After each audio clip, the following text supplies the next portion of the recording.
Heather. Yo. Alicia. In here. Stuffing my Dom. face. Yes. All right. Sam. Tiger penis. Well, I think no one was recording.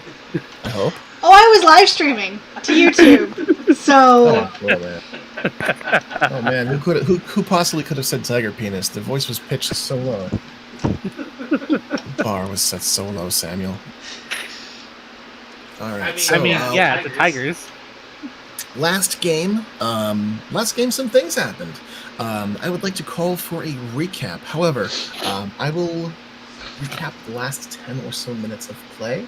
So if anyone would like to recap the events of last game up to that point, I know there was a lot of downtime stuff, but anything that stuck out, anything that really stuck with people, let me know in the comments happening now. Bones got a sweet letter from her adopted father, Thorak, and a apology note from Crosp, which she seems to have accepted, but hasn't responded to yet. As you do. Mistakes were made. And he admits Karn it. is suffering multiple existential crises, and that was before he settled down for open heart surgery.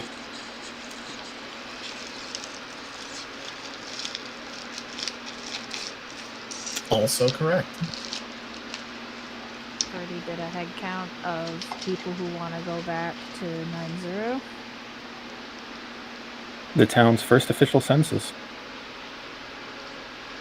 Something close to it. Bones is throwing a party for the town. And may have told Goddard that,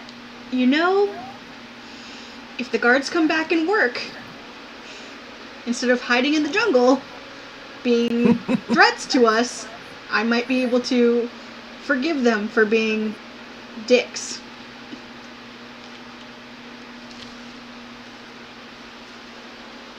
Some networking, some information was shared back and forth. You guys discovered that some of the Flaming Fist mercenaries, what was left of those who you have not immolated, crippled, killed, or scared off, were scared off. Leaving the town somewhat vulnerable. Some of you looked into that. Some of you looked into potentially getting people out of town, see who wants to stay. A lot of last game was spent with people talking to other people. Yep. Does anyone else have anything else to recap? I'll elaborate a little bit more on Karn's existential crises. Sure. Good reunion with Kai, real name Naya, as Karn respectfully called her. She revealed that Karn's Nyanzaru gnome friend Rua took some memories from him prior to the expedition south, when he went to get cleaned up at the Little Hands day spa. Health center. Rua convinced Naya that it was for his benefit and sealed a pact of secrecy that Naya was reluctant to break until Karn empowered her with the force of the green. That's what I'm going to go with. So he chewed on that while pretty much giving Naya blanket forgiveness, because Naya's his friend. Then went to Roar to start discussing the injury in his chest and how to repair it. In the process of which, Roar looked at the nature of Karn's Heartstone and piecing together some information that he had from the Globe of Wonders, where Karn's origins seemed to be out in the middle of a desert somewhere. Suggested that the wound to his Heartstone and what originally broke his chest piece, the cradle, fractured it until it finally broke, at least. May have been from some pointed trauma, something actively hurting him, which gave Karn some thoughts to think about. Karn retreated to the grove while Roar went about gathering materials and setting up what he needed for surgery. Karn invested a new entry into his speaking stone, things that he wanted to remember if he didn't come back from being dead this time.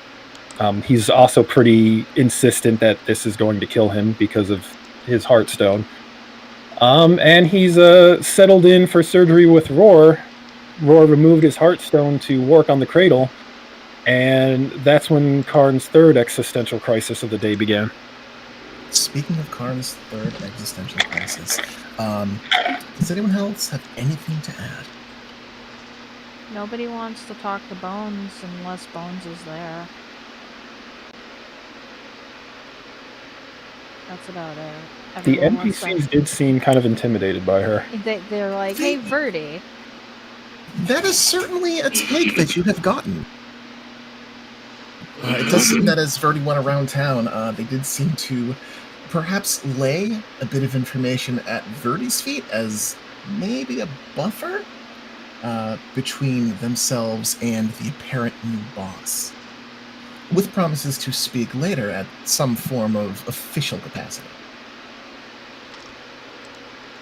However, Bones did go around and meet with, I believe she met with Goddard firsthand and got some of that information, leaving just a few tidbits for Verdi to share when eventually meeting back up. Yeah, she met with Goddard and Deadwood. And Deadwood. Deadwood, who is not really, didn't end up passing the buck, as it were. He had nothing really to pass. He's just doing his own thing. You did manage to wrangle him into a meeting, a casual meeting, showing up to this party with her, which he did seem reluctant to do until you persuaded him. So, with that information down and with the idea of Karn's existential crises in mind, we're going to pull things back to Roar. Getting later in the evening, you've had time to go about and his chassis, his body over. You're taking your time with it, so I'm not going to subject you to a roll. But the things that you discover: a number of his actuators, knuckle bones, knee bones, hip bones, joints, what would be bones, the places where he bends and twists, are just degraded from time and wear and tear, dust, dirt, all kind of gathered where it shouldn't be. With your time in the Lyceum, you are familiar with warforges that have been more or less refurbished. They've been given a brush down, a cleanup, and you find yourself going through a number of those motions as you kind of psych yourself up and prepare. One of the things you discover during your time just looking over Karn is that in his jaw, the actuators are actually seized in places, which you, looking at it, realize this can't be comfortable. And you begin to disassemble, piece by piece, parts of his face and his jaw. And you discover something startling. Beneath the central faceplate, just below his eyes, or eye holes, you find that the interior is crumbling with this degraded, corroded, rusted remnants of precious metals. The gold has turned into just this dark, brown, muddy kind of dust. There's bits of broken platinum and silver, and you recognize almost immediately his sensory mask is just destroyed. Maybe from being exposed to saline, exposed to something corrosive, just from being baked in the desert, hot and cold over and over. So as you fabricate his carriage to encapsulate the cradle, you also take the time to work in a little bit of extra time to rebuild a sensory mask for him. Let's see. I think you had an estimate of how much gold worth of precious metals you have on you, right? I don't have it up in front of me right now. I know it's in the tens of thousands. All right, so it's in the tens of thousands, of course, because, God, I'm an idiot and gave you a huge amount of platinum. I would like you just to make a note real quick. The entirety of your work today is going to cost you 100 gold pieces worth of material. This is the carriage. This is the sensory mask. This is the joint repair. And all these things, they get you kind of psyched up and ready to go. As you settle in, and the sensory mask is in place, new knees, a new left shoulder, looking shiny and chrome.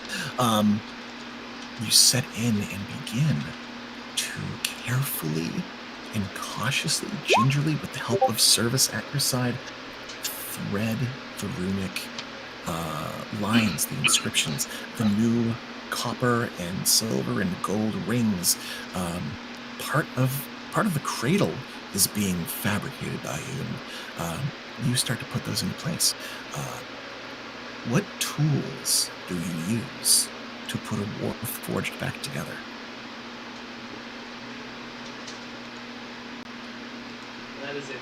That is a very good question. Really good one. For carving the runic, I still had the jeweler stuff available, and for doing the using thieves' tools to align things and make sure that the tolerances are only just right, keeping things from grinding up against each other for the carriage as it's getting aligned. Also helps me, because those are much finer tools than my gigantic meat hands. Lacko meat hands. Allows me to do like the fine threading for the wiring and such, as I'm being very, very careful. Okay. And you're proficient in both of those tools? Yes. I would assume. So, as you carry about and make the final touches, you solder the little bits with a little bit of heat, and you finish the final inscriptions, connecting the Heartstone back to where it belongs. That broken, cracked thing, working that as best as you can to keep that intact. I would like you to roll an Arcana check. Nope, actually, you're an artificer. So, thieves' tools, you said? Yes. I would like you to make a thieves' tool check using int as your attribute with advantage, because you're trained in Arcana and thieves' tools.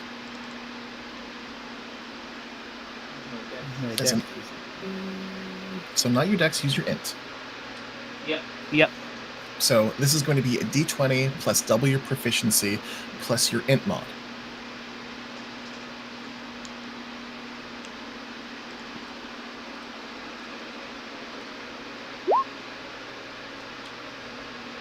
It's a good thing you had advantage. Very good thing. Cool. So with a 19, it is not an insurmountable task. You do manage to reassemble, get it back together, and following the notes that you took painstakingly beforehand, you're fairly certain that it's identical. It should be. Everything should be in place. You take a moment, you look over your work, and you kind of smile as best you can with your Warforged face. And a startling realization hits you. He hasn't whirred back to life yet? You have to rekindle him, which is not a well-documented process. As you understand it, kindling or rekindling is the final task of an artificer to prove that they are a maester. You know a couple of artificers who've done it. You're not exactly sure how.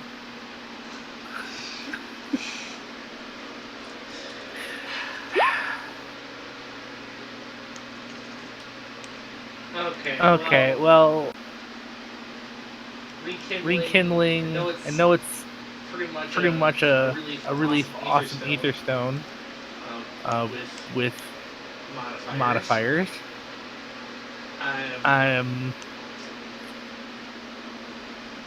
What do I have? Pull this up. Show me. The money. Yeah, I can do that. Okay, so I will. I think I will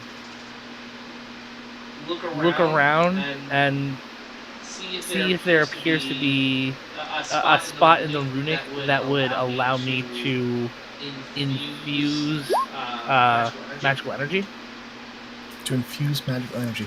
You see that there are multiple points within the runic that you could potentially probe. You could attempt to use an artificer infusion, expending one of your uses for the day. It occurs to you that you could attempt to give me an Arcana check. 1 second. Roll 20 is being slow. Sure.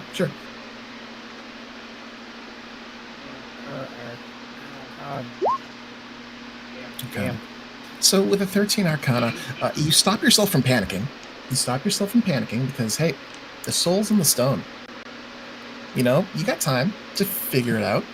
And you scratch your brain and you think about it back and forth, and you glance to Service, and something kind of tickles the back of your mind, and then you notice Leaf.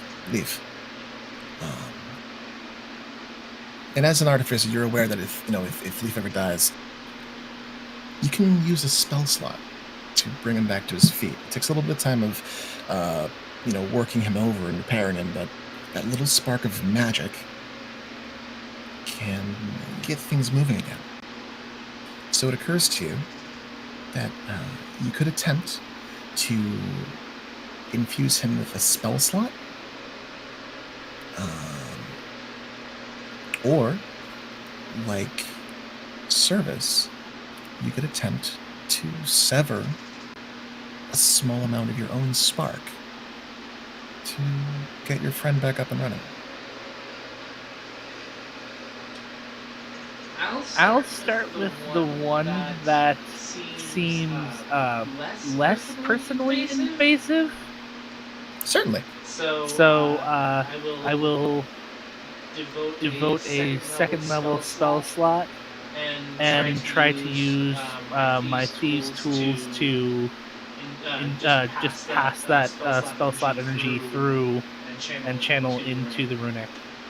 All right, so you reach forward with your thieves' tools. You take your pliers and you gently clasp them to one of the copper and gold intertwined lattice work, like, for less of a better term, wires that connect to the cradle. And Roar, what color do you associate with the power of Roar? Power of Roar. Blue. Ooh. There's this crackle of electric blue energy that visibly travels up through the line and into the Heartstone. There's a flash of light. And we're going to pull away from you for just a moment. Karn, you've been floating for the last couple of hours and just thinking to yourself, unable to really speak or talk or interact with the world around you. You've watched Roar for a little while, but after some time you begin to drift. And this is recapping a little bit from the end of last game, but you feel yourself pulled up and out of the nets. Your mind's eye lifted high above the rooftop into the sky past Castle Rock. You feel yourself whisked and pulled through the air,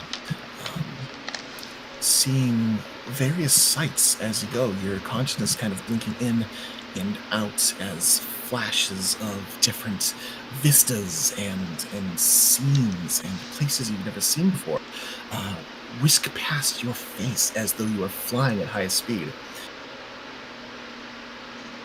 You see this tall green plateau, the night sky dusk cascading across tall blades of grass, the wind pushing these fields of green as you're pulled and shunted forward through, and pulled downward from the top of the plateau and down below.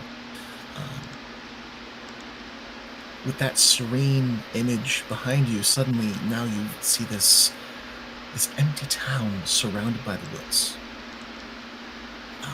The buildings are tall and well maintained. Not modern, but certainly not primitive either. Made of wood and stone and thatch. And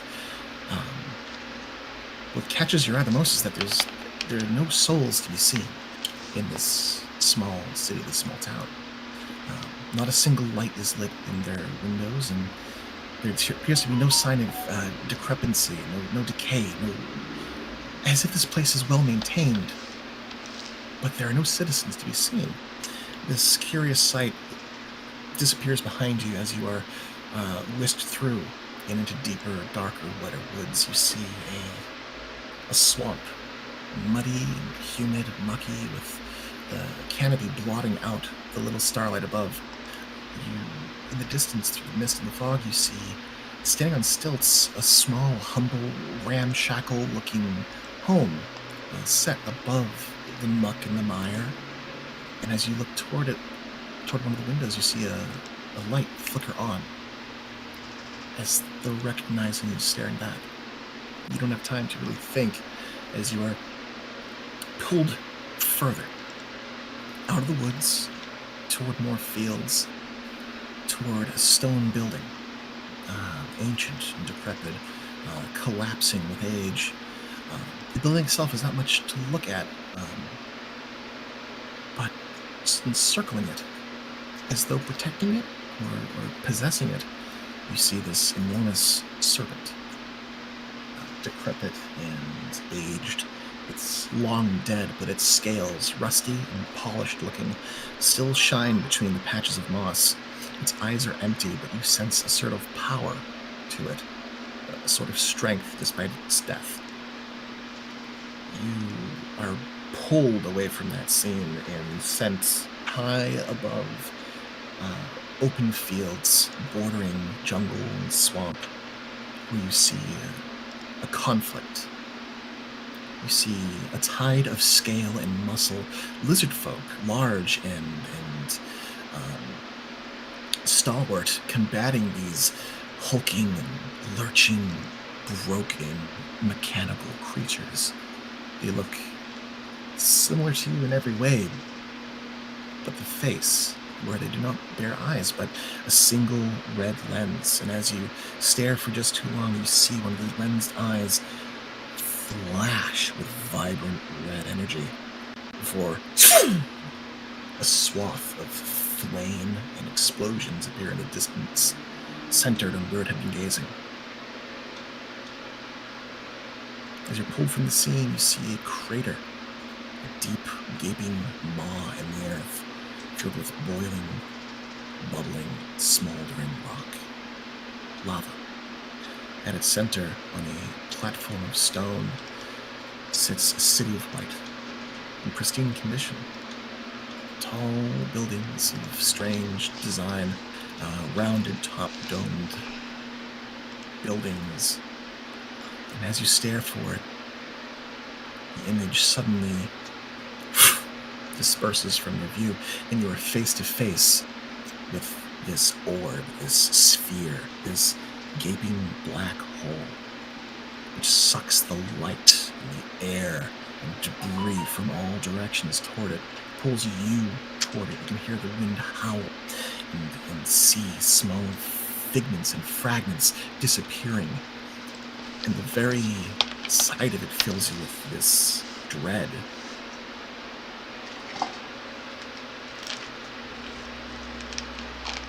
How does Karn react to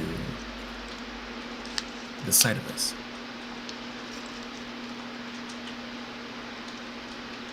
He's processing every sight like a moment after he actually experiences it.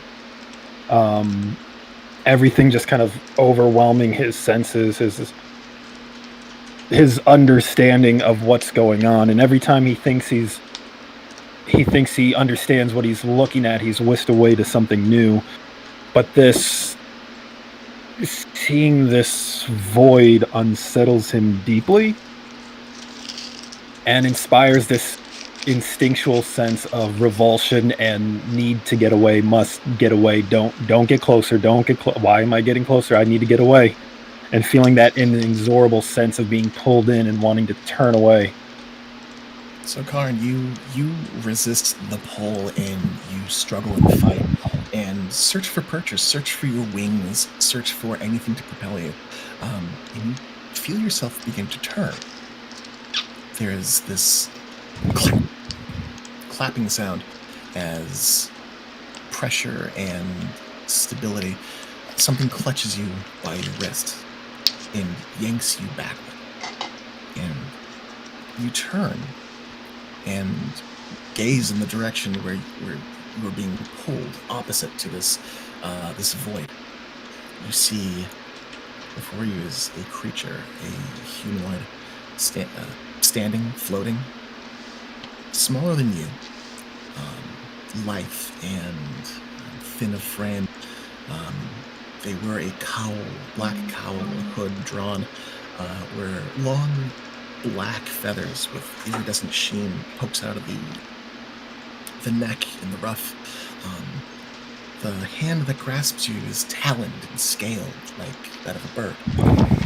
As you look upon its face, you see that its face is white and smooth like porcelain, bearing a long beak-like mask. As its lens-like black eyes blink, its beak opens and it speaks. You are not meant to remain, but this is not your fate either, incarnation.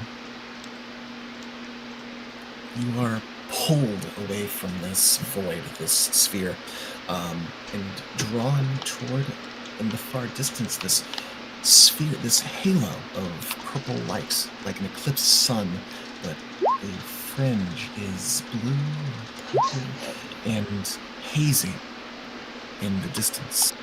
And as you are pulled, you feel the sphere, the draw, the void. It clutches and grabs and tries to steal you away, but this force holding you will not be denied. What's Karn up to? Karn is screaming. Just As you scream incoherently, your deep and a guttural baritone of Karn. The creature continues to pull you toward the light. Roar. As you channel that second level spell into the other stone, you feel the periphery of your vision expand as though looking through a fisheye lens. The corners of the room grow distant, and the stone seems to draw you in. You, for the lack of a better term, blink. And as your focus adjusts, you see yourself. You don't see yourself. You see before you this column of darkness. You stand with no floor below you, but in this spherical, this tubular chamber, far in the distance, you see shadows and vague features all swarming from before you to behind you. In the distance behind you, you see this absence of light, this void that sucks everything in, except you. You turn your attention beside you, and at your left, at knee height, you see this tiny little knee-high mote of pale blue stuff, vaguely humanoid, with a head that's slightly too big for its body and arms that are slightly too big, with almost claw-like features on the appendages. You can't discern eyes or mouth, but you do see, head, body, legs, all of this intertwined electric blue energy. To your right, you turn and you see just ahead of you, as though standing between you and something in the distance, a amalgamation of shapes. Electric blue, it shifts and twists and changes between a hulking humanoid form, just about as big as you are, to this quadrupedal, animalistic form, always shifting, always changing. And both forms seem extremely familiar to you. They appear to be looking in the distance toward what appears to be a halo of purple light, which two figures stand before. Immediately ahead of you in the distance is a humanoid figure with avian-like features, a mask reminiscent of a plague doctor's with black lens-like eyes, a cowl of black with feathers that stick out from all directions of the neck. She holds, with one talent hand, the arm of a figure made of golden, intertwined energy, like branches writhing. These knots of power form arms, legs, a face. And upon the left arm, you see coiled is a one strand of blue amongst the gold. At the center of its chest, all of the golden light appears to emanate outward. And as you look upon it, the figure being held or pulled, it has been hollering for the last several moments. Yes, just like that.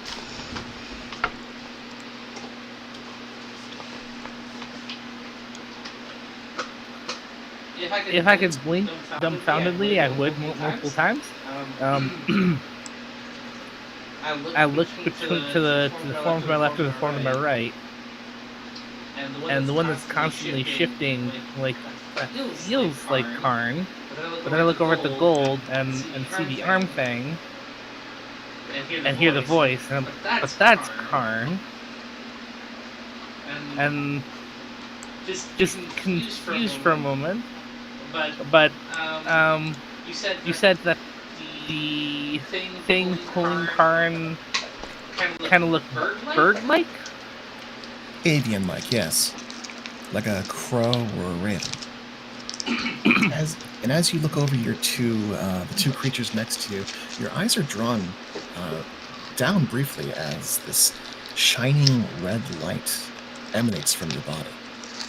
You look to your breast, to your armor, and you see the symbol that is etched into your armor is glowing with this vibrant crimson energy. That's new.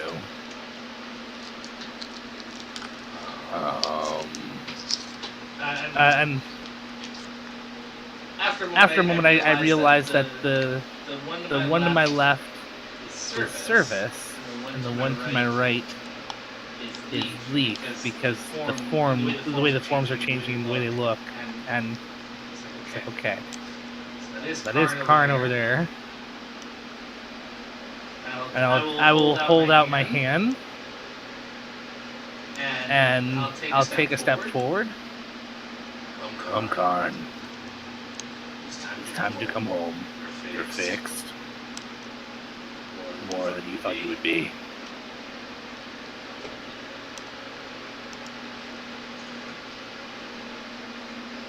As you reach out to speak to Karn, the creature almost protectively positions itself between you and the glowing form of Karn behind her. She looks at you. Welcome, Maester. Your form is much changed since the last time we met. No, more than the form. What name have you?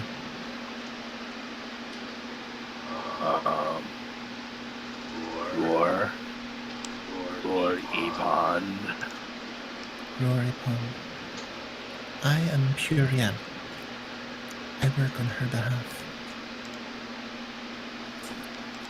She glances toward Karn. Your kind was never meant to stay. And yet, despite you continue on, you don't remember. I fetched him before it dragged him into the void.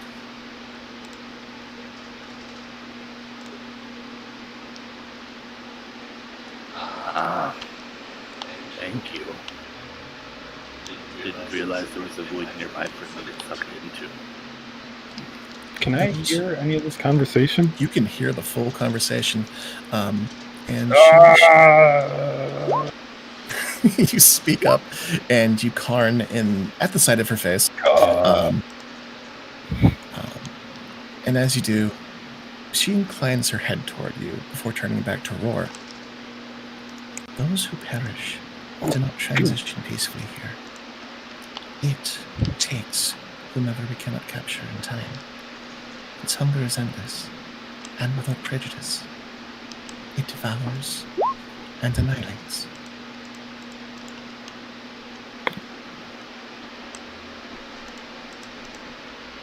Does it physically exist on this island?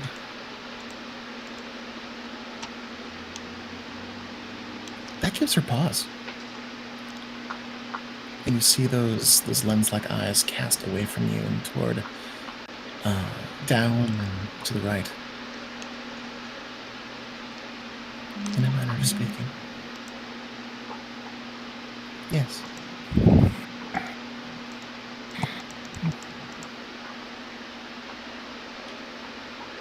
So, if we could figure out a way to get rid of it, you more would be safe. She inclines her head toward you. Our virtue is a small one. The task is monumental. We save those who we can. You would drag this one back. She glances toward Karn. Would you ask if they wanted to return? And with that, she turns toward you, Karn. No, that you have a choice, Incarnation. We can break the cycle here and finally rest. The Lady in Green awaits you, as do all the others you've loved across your lives. You can rest, Warden, anytime.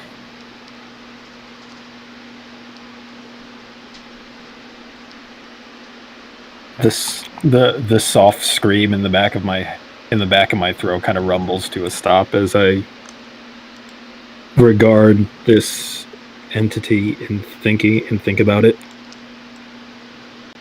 The woman in green. They are here. She casts a glance toward the halo of light in the distance. Not in this cursed place, but beyond. I mull that over quietly.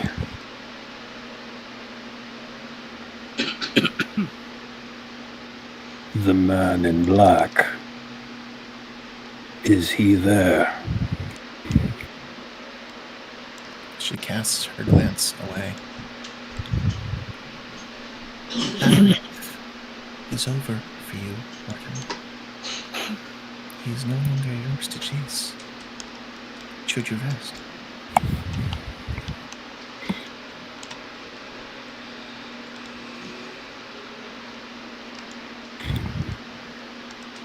I think about that quietly.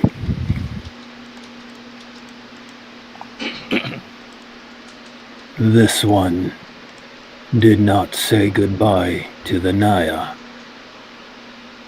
This one cannot leave without saying goodbye. You feel her grip on you begin to slacken as you voice your reluctance. She casts her glance toward Roar as those talons begin to, one by one, remove themselves from your wrist. And toward Roar, she looks at you. Know this, Maester. I may not be here the next time or one of your own foes. I cannot guarantee safe passage for any of you. If you would attack this head-on, and she looks toward the void, know now that annihilation makes you as you are now. You would take him into your custody.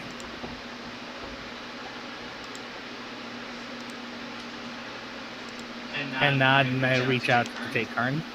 Her hand releases, and Karn, you start to sail. I am guard. Roar, you open your arms up.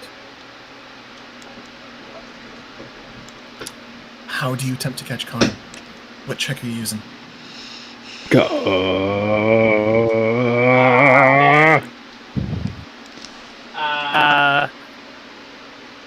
Is there any like is it just plain amorphous ground around me, like nothing of real merit? Or You look below, you feel solid ground, but you see nothing beneath your feet.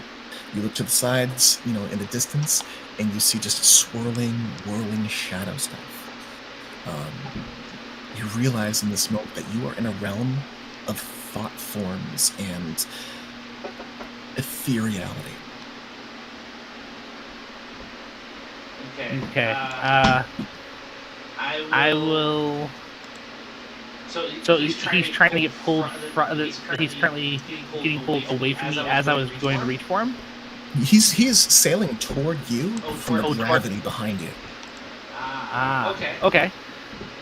Then I will cast levitation and on him as he's getting close to me, so that he is going to lose momentum, but I'll still be able to grab him and guide him without getting smushed.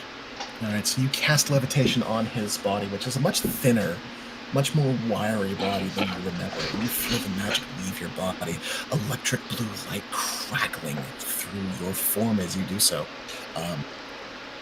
These little motes of blue stardust congeal around Karn and slow his fall, and as he gets closer, those two entities at your side lumber forward, darting, and begin to just dogpile on Karn's form, drawing him toward you.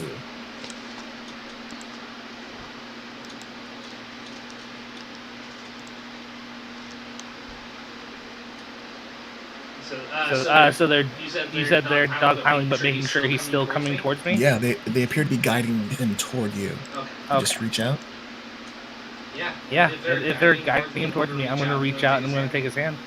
Or what passes for a hand. What passes for a hand? So your hand sort of phases through his fingertips, but as you do,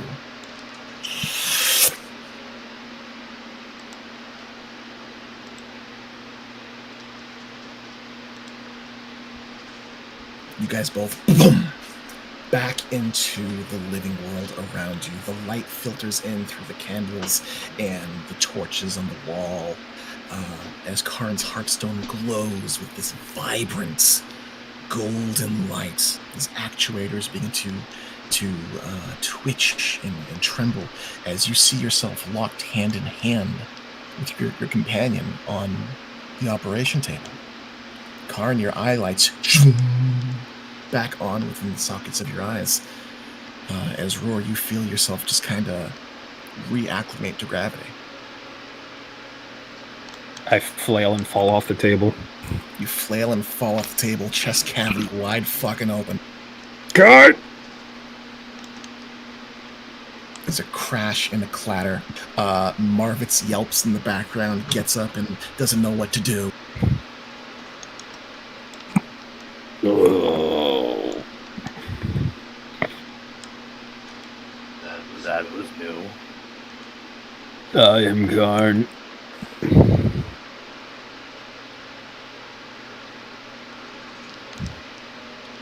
Incarnation? That's your full name? I am Karn. Oh no, you're broken again. No, that's this one's name, Karn. The audible sound of Roar smacking his own forehead. Roar doesn't have lungs, but Roar can certainly sigh. Karn, as you calibrate and get back into moving and feeling, and the sensations return to your limb, something peculiar catches your attention. You smell the leather of the seats and the scent of the kerosene torches around you, the lanterns, the fireplace, and the somewhat noticeable funk of the human across the room. Because wizards and jungles and robes do not go well together.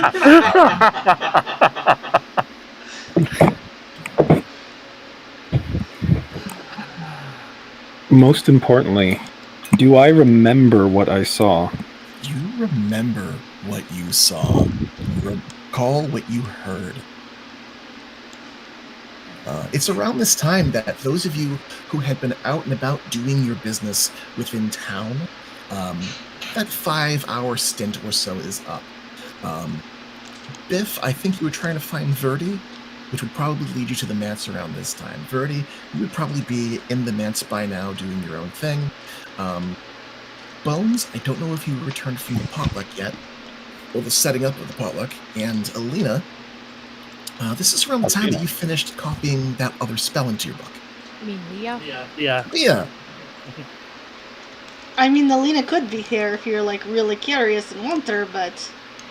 Hey, I mean, she's got a con to run the whole way, so that'll go a couple of days off. Fucking magic items. I heard you bitches needed the Raven Queen. Possibly. This one has met her already. No, you didn't meet her. You met her. What would that word be? Roar. Give me a religion check or a history check.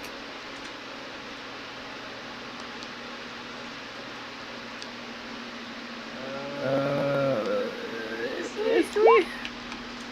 20. History. So, history. 30? No, dirty 20. Dirty 20. With a dirty 20, a history check. Based on the name, you think this may have been an angel. Like, not just, like a servant of a god, but an actual, like, angel in their choir. Oh, cool. Are you not afraid?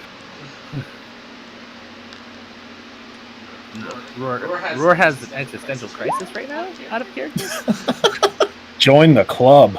Yes, but for the whole purpose of a sphere of annihilation-ish thing that is possibly physically on the island that is stealing souls, and if they decide to go after it right now, they would all die. That concerns him because now he wants to know where it is, so he doesn't go towards it. Yeah, she basically told you to get good or don't go after it. Yes, she did. He did not miss that one. Also, the whole him being called Maester when he hasn't actually technically gotten that far yet. You did rekindle a warforge tonight. Oh, yeah. But it remains to be seen what she could have been. Currently, Try dying again. Chest. Karn closes his chest. Not closing it. I'm inspecting it to make sure inspecting. that everything is secure. Karn, you look into it and you only recognize half of the things, but a lot of the shit that's in there is shiny and new and looks good. So while you were under, Dead. hey, your heartstone is fine, and I got you before you got sucked into the void. I don't know. Anyway, I fixed some other things too.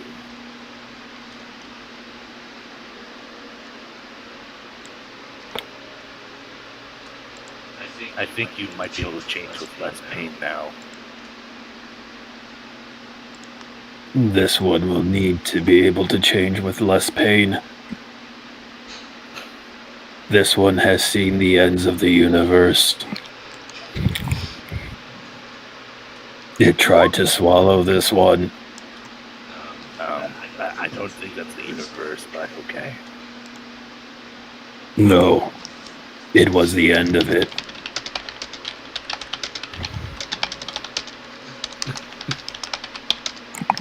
There was also a lot of cities. Wait, what? Cities?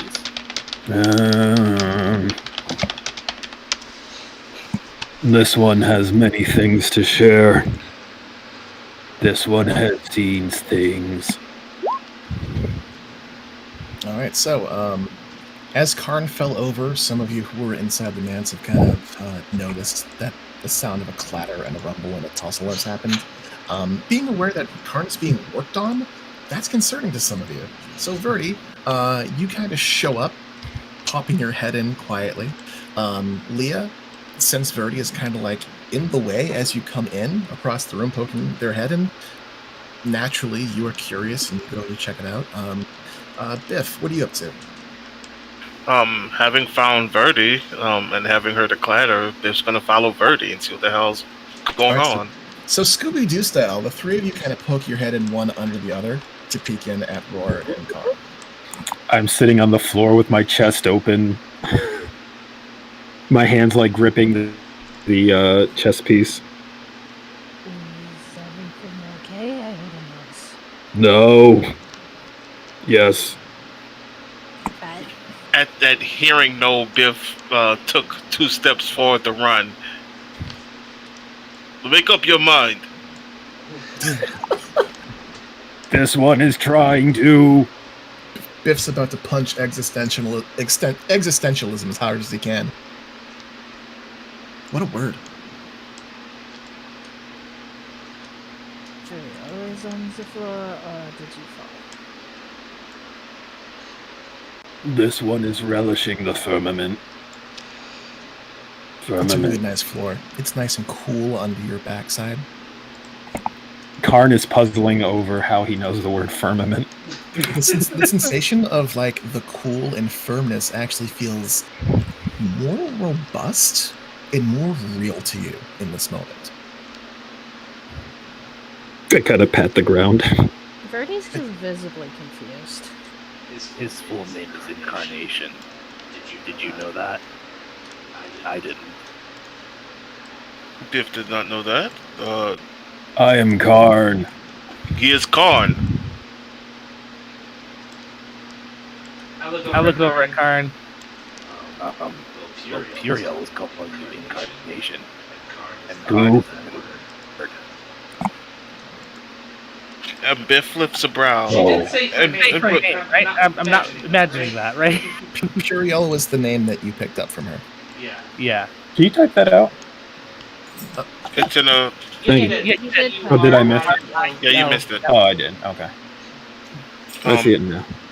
Biff lifts a brow. Perhaps it is Karn's place to tell Karn's real name.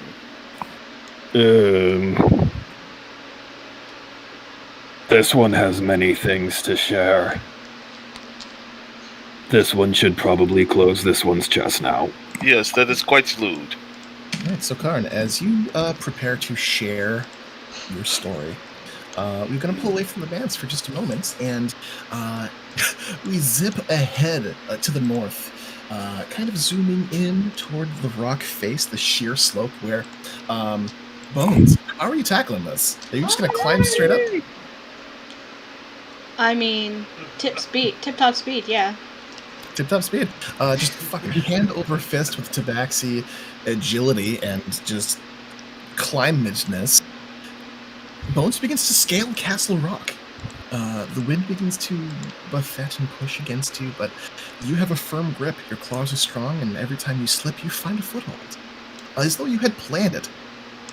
As you make your way to the very top of the flat and smooth surface of Castle Rock, you find that a light is lit. A fire has been formed, dug out in a shallow, concave pit atop Castle Rock, where 2 tabaxis sit. You recognize them immediately as Peak and Boulder. They appear to be grilling some kind of bird. Peak lifts an arm and waves in your direction. Hello, cousin! I will greet them in Lang de Mer. You adopt Longmare and begin to speak in the language of the native Red Clay clan. Hello. We're throwing a bit of a party. You and yours are welcome to join. Us and us. Well, it is a bit of a hike to get back to town. What time is this party set for? It's only becoming dark. I don't think hopefully it won't end too quickly. Well, if it is anything like the parties back home, they will last for most of the evening and into some of the morning.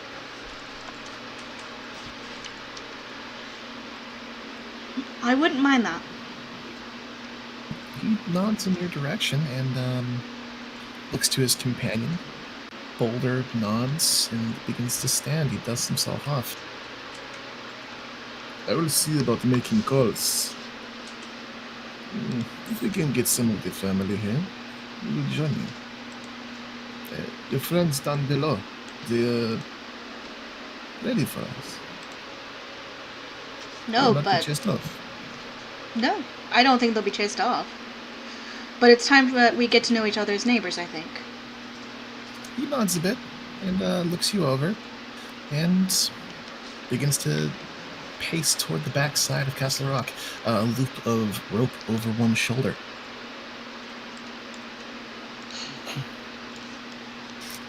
Peak puts the bird aside, taking it off of the fire, and begins to tamp it out with a small hand shovel.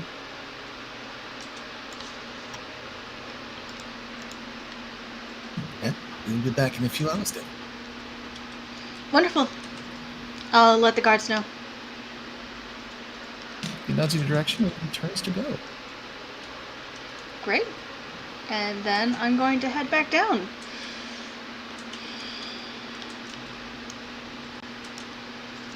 So you begin to make your way back down from Castle Rock. It's not too hard of a climb. It's a long climb. Your muscles are beginning to hurt a bit, considering you've been walking for most of the day. But the breeze is nice and it's cooler than you expected outside. The air is a little wetter than you expected outside. Humid, that is. You see clouds moving overhead, blotting out some of the starlight, but you were raised in the port. You know rain when you see it, and this is not rain. It's just a little bit of overcast that slightly mars an otherwise beautiful starry moonlit night. You see the torches begin to light, the lanterns begin to light all throughout the city. Little lanterns here and there, not nearly as robust as Nyanzuru, but you see all the little lights begin to light in the houses. And from atop Castle Rock, it's actually quite quaint. You also see, near the market square, near the, in the area where Hugh had designated as the gathering hub, a party spot, they're building a substantial pyre out of, some old dry rot wood, bits and pieces of broken wagon, gathering anything that they can light to light. The dwarves appear to be setting up a large cook pot. Other people are coming from the market area with large vegetables. And it's becoming a substantial burn. Perfect. Probably the brightest area in the city right now.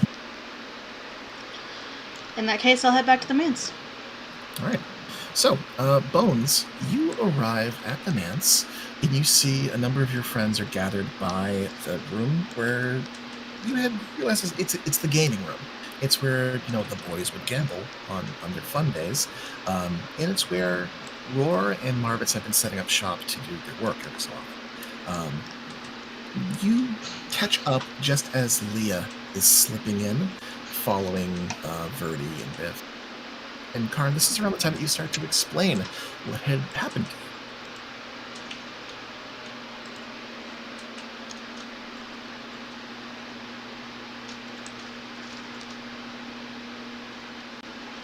So it was one time event, yeah. What was that? There we go. I forgot that I didn't need to hold on to the button anymore. Ah. So I had actually planned to wait until Bones had joined us anyway, because of the questions I heard her asking about a Sararak, and even though I've only know like bits and pieces of what Bones is looking for, this seemed kind of relevant to multiple things. Mm-hmm. So I kind of pack up my chest, fold everything up, and stand up, feeling like I'm noting new sensations. I feel lighter in a way.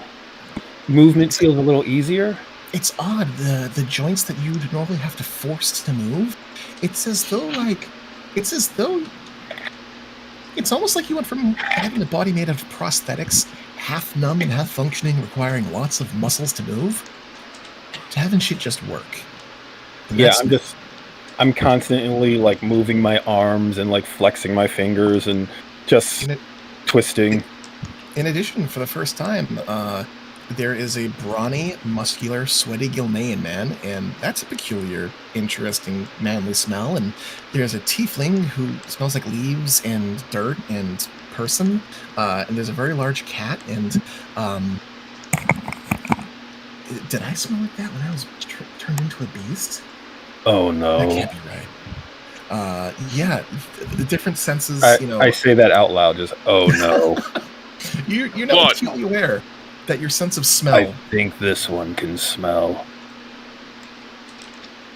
That is good, yes? I'm sorry? It's terrible. It is terrible.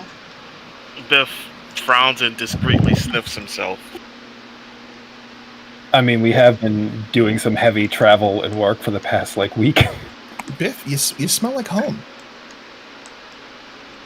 Ain't nothing wrong with a good workout. Could you maybe use a bath?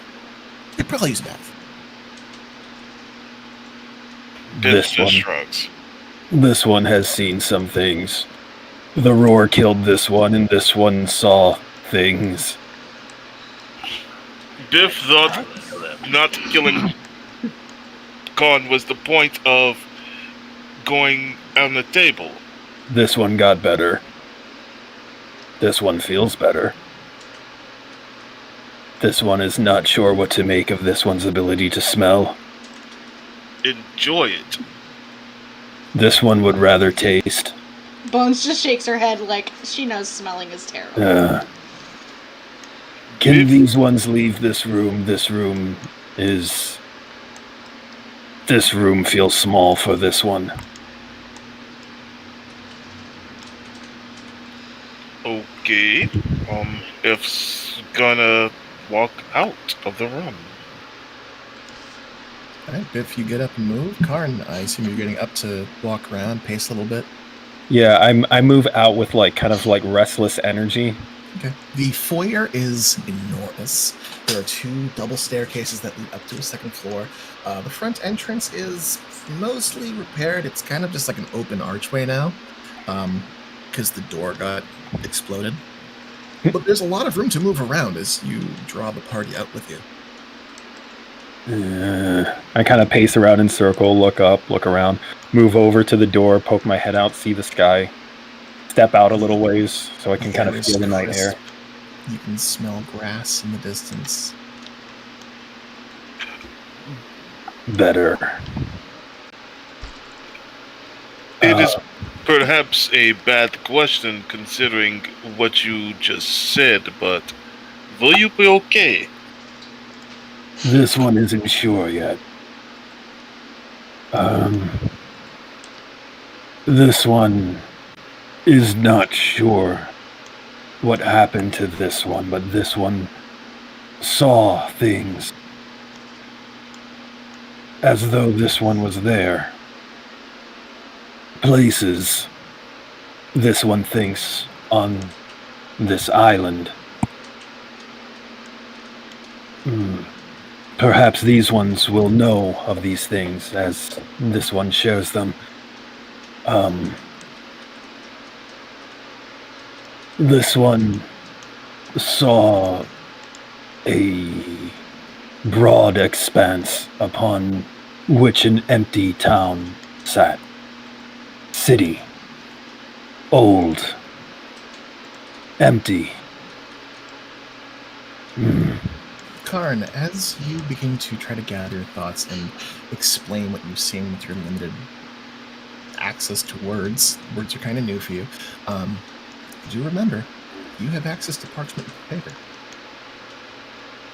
I do, but at this moment, I've got enough restless energy that I need to just kind of speak it out and get it out into the air so it's out of my head.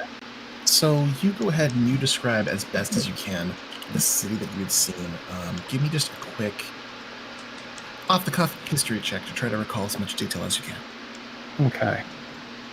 Intelligence is not my forte. Apparently that left an impact. There's nothing in the pool, but hey, what the hell? 19 is 19. Bones. And Verdi, to a lesser extent. As Karn begins to describe this empty city, he points out the architecture and the stonework and something that sticks out, or stuck out to him during his traversal and recapitulation of the details. A particular type of grooving, zigzagging edgework in the stones, as well as the depiction of suns and moons. Bones, you immediately recognize this as native human Tekhalan architecture or design. Verdi, you also get that kind of vibe. You've only really seen a handful of ruins. Bones, you've done a lot more research. You've been with the commission, and you've had access to more of the files. So the town that he describes sounds as though it is a human Tekhalan settlement, seemingly in pristine condition, but abandoned. Can I pull out my field journal and sketch a little bit of what I know it looks like, and then Karn can confirm whether or not that's... Yeah. And as you do so, you're recalling the ideas that have been bubbling in your head when it comes to, reclaiming New Haven and making it, this place more like what it should be. The design choices, the architecture made to survive. I mean, in that case, I probably already have those sketches. You probably already have those sketches. I probably don't even have to pull out my fountain pen. You pull out some of the shit you've been working on, and you show it to Karn. You guys put your heads together, and it looks to be authentic. It looks to be just perfectly preserved.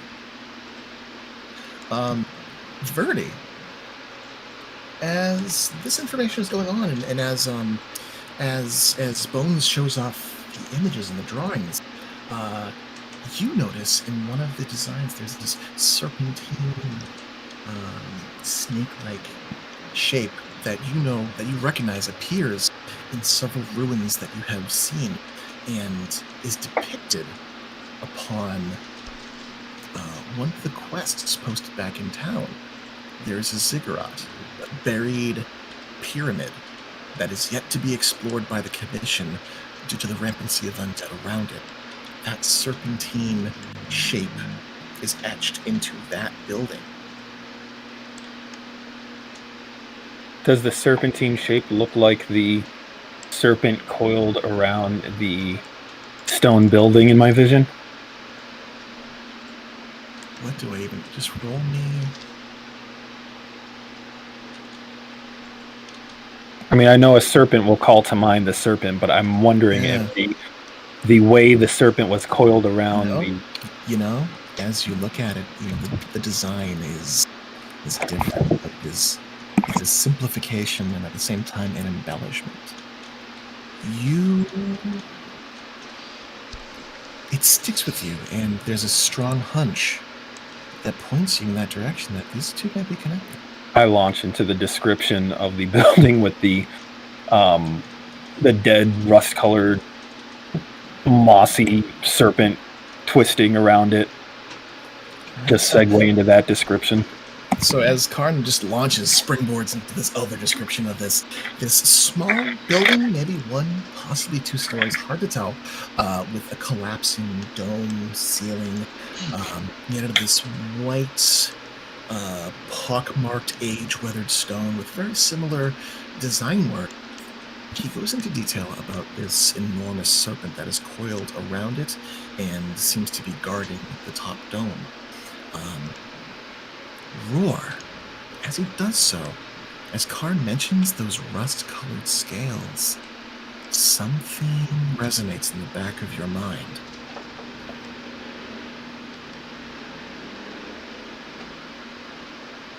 If it's not immediately obvious, make a history check with advantage.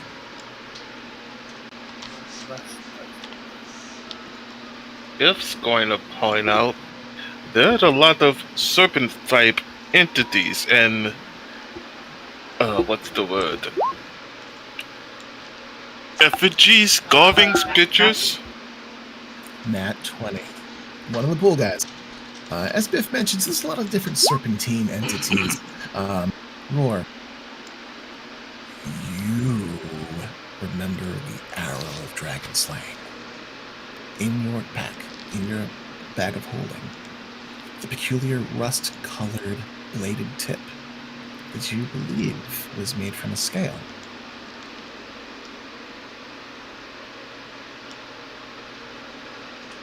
Not knowing any of this significance, I go from describing the serpent and the building into the hut in the swamp, which only strikes me as peculiar because apparently someone knew I was there.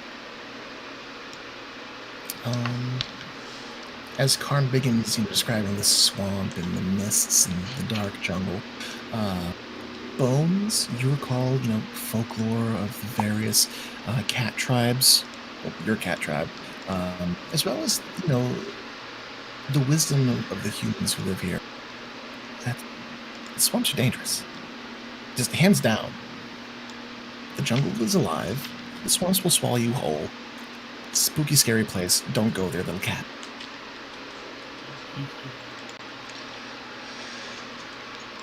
I think every bit of my training says don't go to swamps, which of course immediately means that I should go to swamps, but...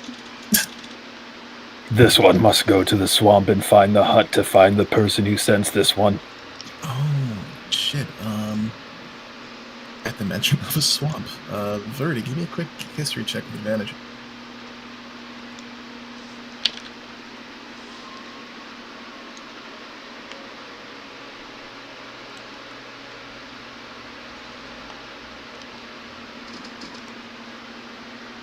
$16. 16. Roar, you first. What was that? Oh, were you going to say something, Roar? No, I burped. I don't know why that came through. My microphone was muted, so you shouldn't have heard anything. So, sorry. It may have been someone else making noise. I thought you were trying to eke in the word edgewise. Not yet.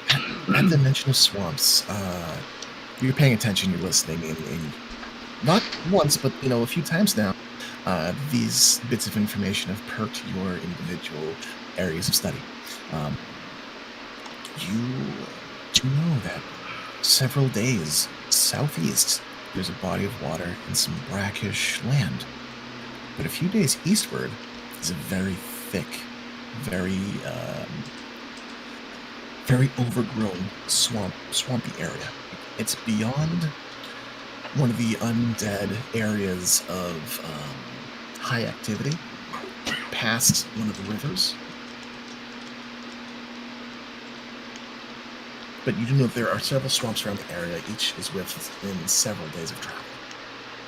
Alright, well, I'll probably pull out my map and point out a few areas that are swamps.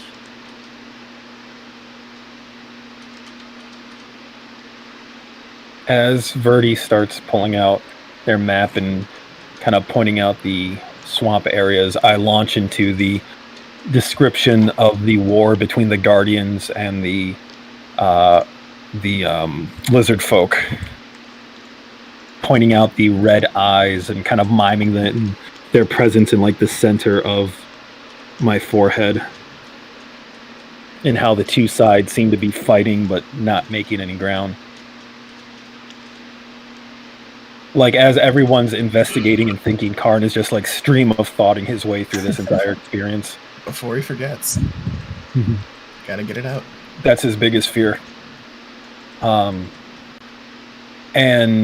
in regards to that one, Karn notes that that this one needs to find the Guardians and understand.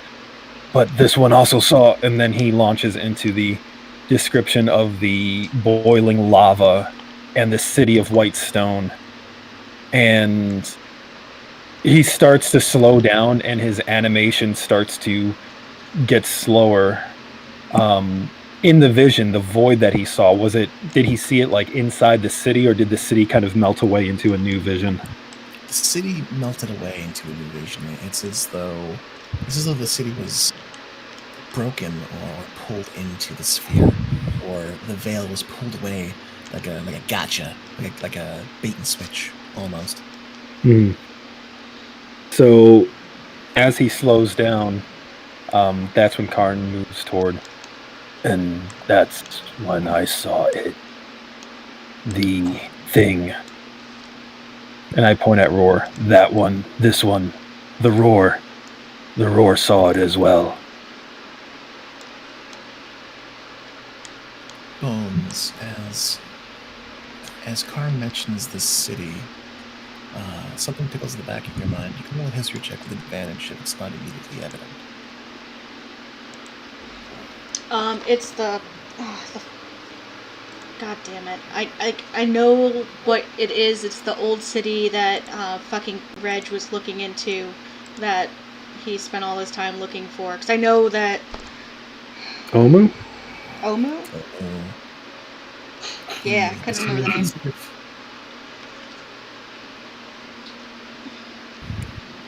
Go ahead. Nope.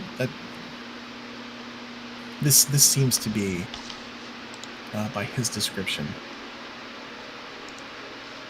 potentially the lost city of Omu. That sounds like Omu.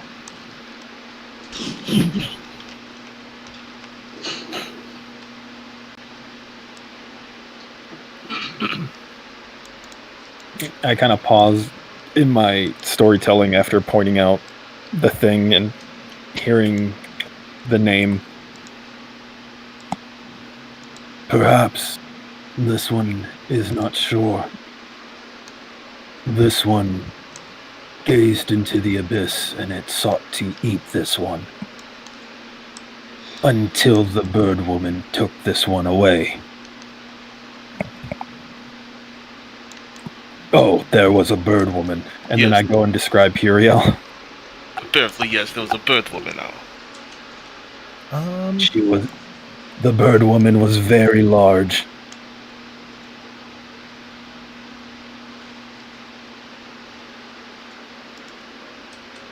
At the description, as you describe the feathers and the mask-like face, anyone can make a religion check if they so choose. Bones, it sounds like... I know, yeah. Yeah. I know who that is. That sounds like the Raven Queen if I've ever heard it. Man, Can Biff like have advantage since since he the fought Raven Queen is like a big part of You the know what? Gilnean pantheon? You know what? The Raven Queen is a big part of the Gilnean pantheon, and for a second you think, oh yeah, this is the Grey Lady. No. That sounds like someone within the sphere of the Raven Queen.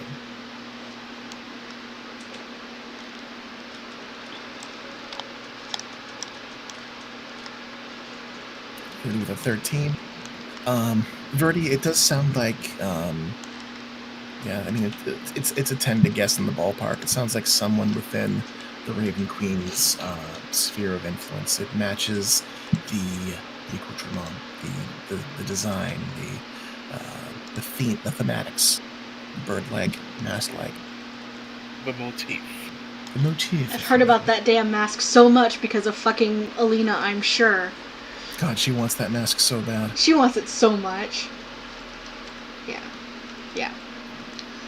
That's the Raven Queen. Or a servant of hers. Then that would indeed mean that you were dead. Why was the Raven Queen's bird holding the Karn? This one. He doesn't call himself the Karn. He's just picking it up from Biff.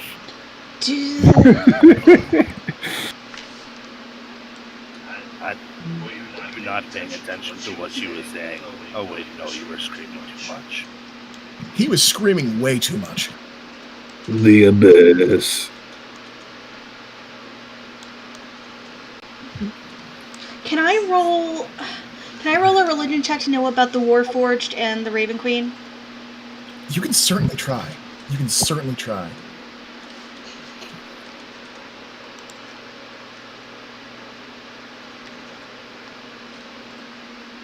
I would go as far to say that this may be a disadvantage, but 20. If only because you have a foot in the temple of the Raven Queen and a hand on Alina's shoulder. Do you have any inclination that the Warforged are connected to both Moradin and the Raven Queen in some way? There is a lot of hearsay. There are multiple different dogmas, to put it lightly. Some believe that the creation of the Warforged were a labor of love. That Moradin was keen on the Raven Queen, and they shared something. They created something new.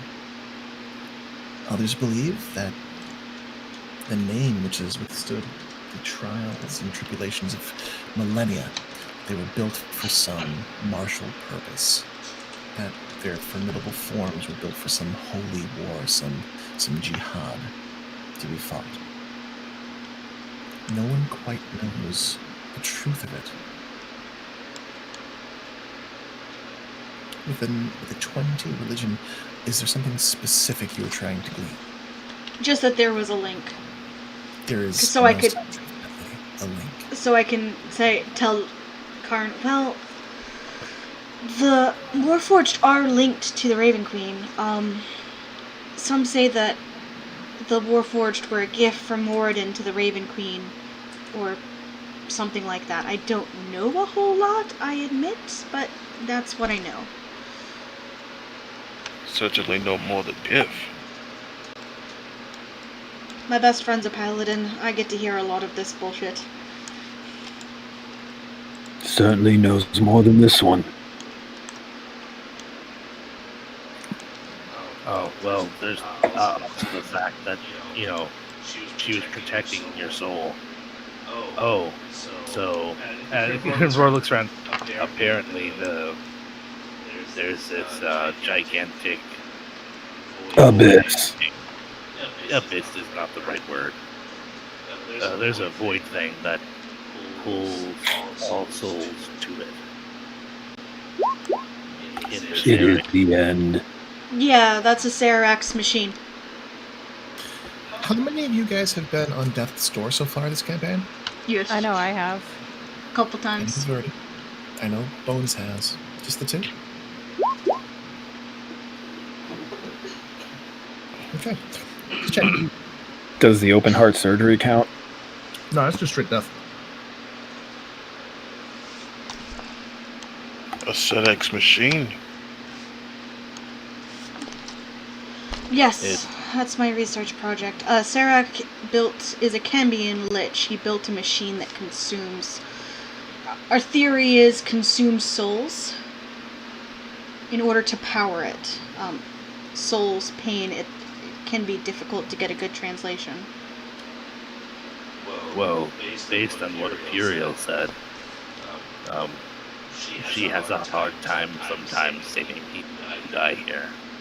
If she doesn't arrive fast enough, it gets them. And, well, we should not go looking for it yet. Well, I asked. yeah. And Bones is just rapidly flipping through her book. I think it's at the Ziggurat. Reg has a mission up for it to go explore it, but no one's taken him up on it because the risk-reward ratio is a little off. If it's at the Ziggurat, as much as I would like to go, we can't.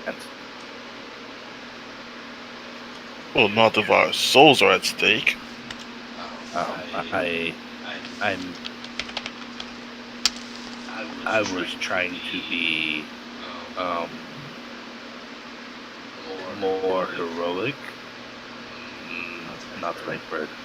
I asked if this void existed physically on the island, and Uriel seemed to say yes in a manner, and then she said that if we went to face it as we are now, we would be devoured by it.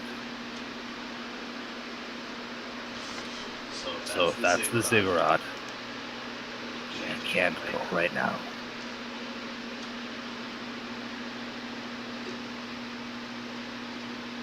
But if it happens to be somewhere else, then we can go to the Ziggurat. How far away is the Ziggurat? You guys passed it on the way here. Yeah, I was pretty sure we did. It's a hop, skip, and a jump away from Camp Righteous. Yeah, we didn't we weren't all that close to it. We stayed on the river. We knew generally where it was because we were told, hey, it's over this way. Mm-hmm. You know the rough general area. It is south of Port Yanzuru. It's closer to Camp Righteous. Yeah, so the Ziggurat is unfortunately surrounded by undead, like a lot of, more than you would think undead even, just so many. You dropped your... Sorry. Yeah, there's just so many undead around it. It would take a considerable effort to try and get there. An army of Alina, perhaps. At least.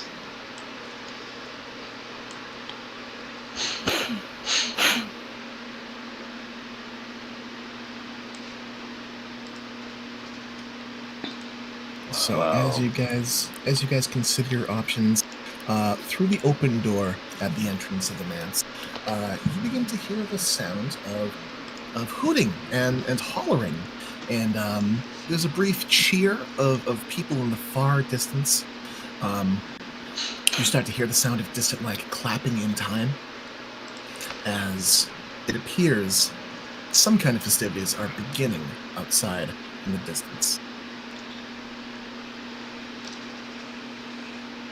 Oh, the party's starting. That's good. We should check it out. I actually had come back. I need to get some of the booze from downstairs. One of the casks from downstairs. There is a party? Yes, so apparently Bones has been telling everybody except the people she has been traveling with that there will be a party tonight. It's a surprise party. Karn jumps. Was that Marvik speaking? Oh, no, that's just me being a dick. It should have been Marvik, that'd be hilarious. It's a surprise party! Oh, I'm going to check out the festivities! And after observing and listening to you, he kind of just jots out of the door. And leaves you guys by yourselves. When Biff says that, Karn pauses and looks at Biff.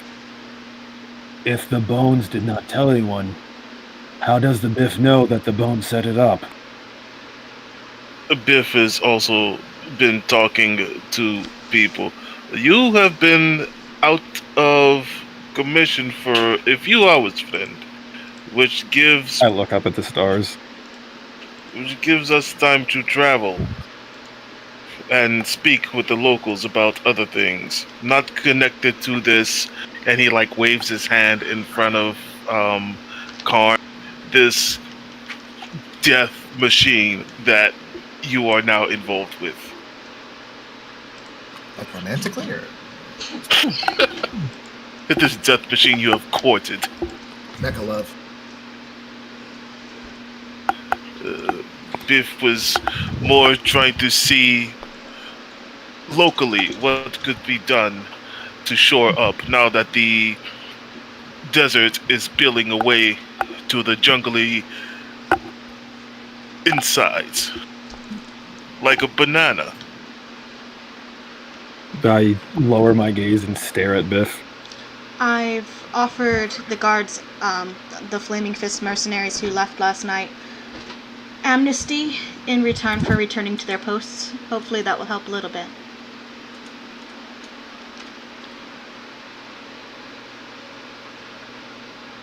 Biff has been talking to the Greg Splitters about defenses against the undead and perhaps any other type of more competent invasion.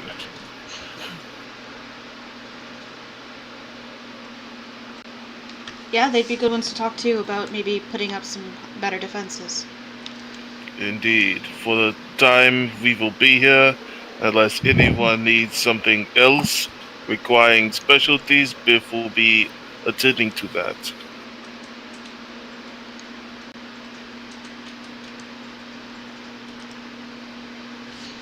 That seems like a good idea.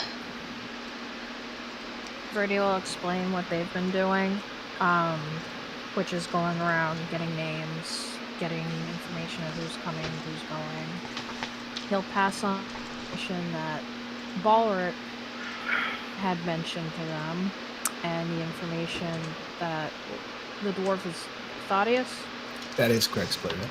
Craig Splitter had said, and also mentioned that it seems like they don't want to talk to Bones directly just yet. They want to soften the blow.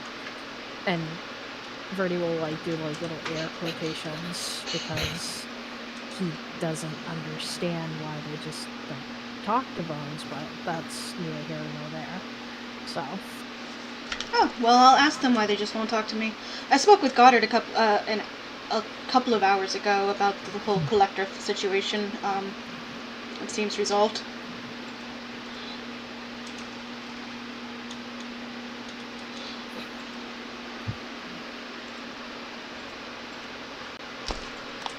And I'll talk to Stonemender at the party. Verdi will give me thumbs up.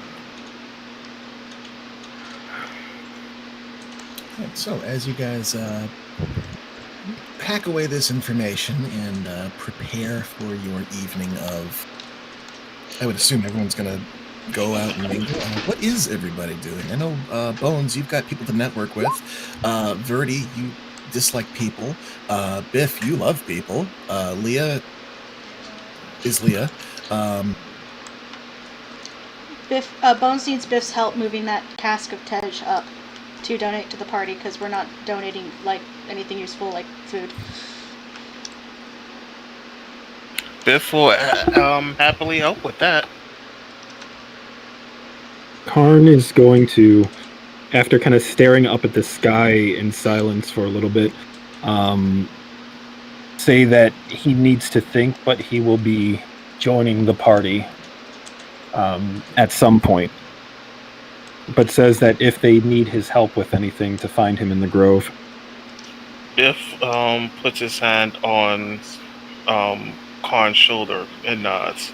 If you need someone to bounce idea off of, you find Biff. I rest my hand on Biff's shoulder and give him a little squeeze.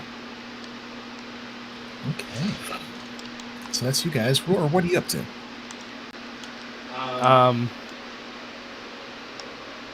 Marvit's decided he's going to the party. Yeah, he's going to go mingle. That means no one's in the man's.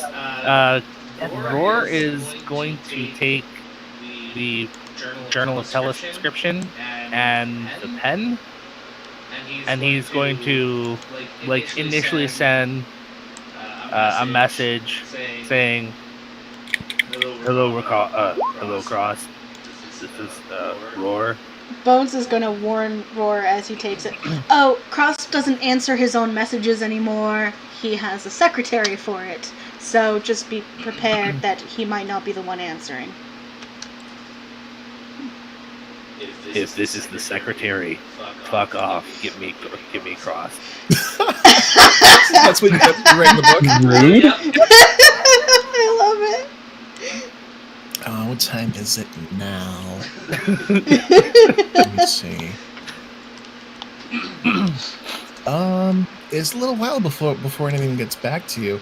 But after a short while, you do get a message back in a familiar, almost doctor-like handwriting that you identify as Reginald Crosps. And it states, "It's after hours. My secretary is retired for the evening. What you need?" I'm going to drop the accent just so I can talk faster. I'll say, good. There's a lot of information. I don't know if you want to keep this in a public book or not. Let me know when you're ready for an info dump. There's Also, a long. and there's also a quick note.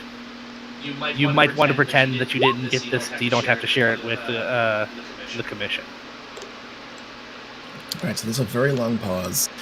During this time, Leah, you help move one of these casks with floating disc. Biff, you shoulder one of these giant casks.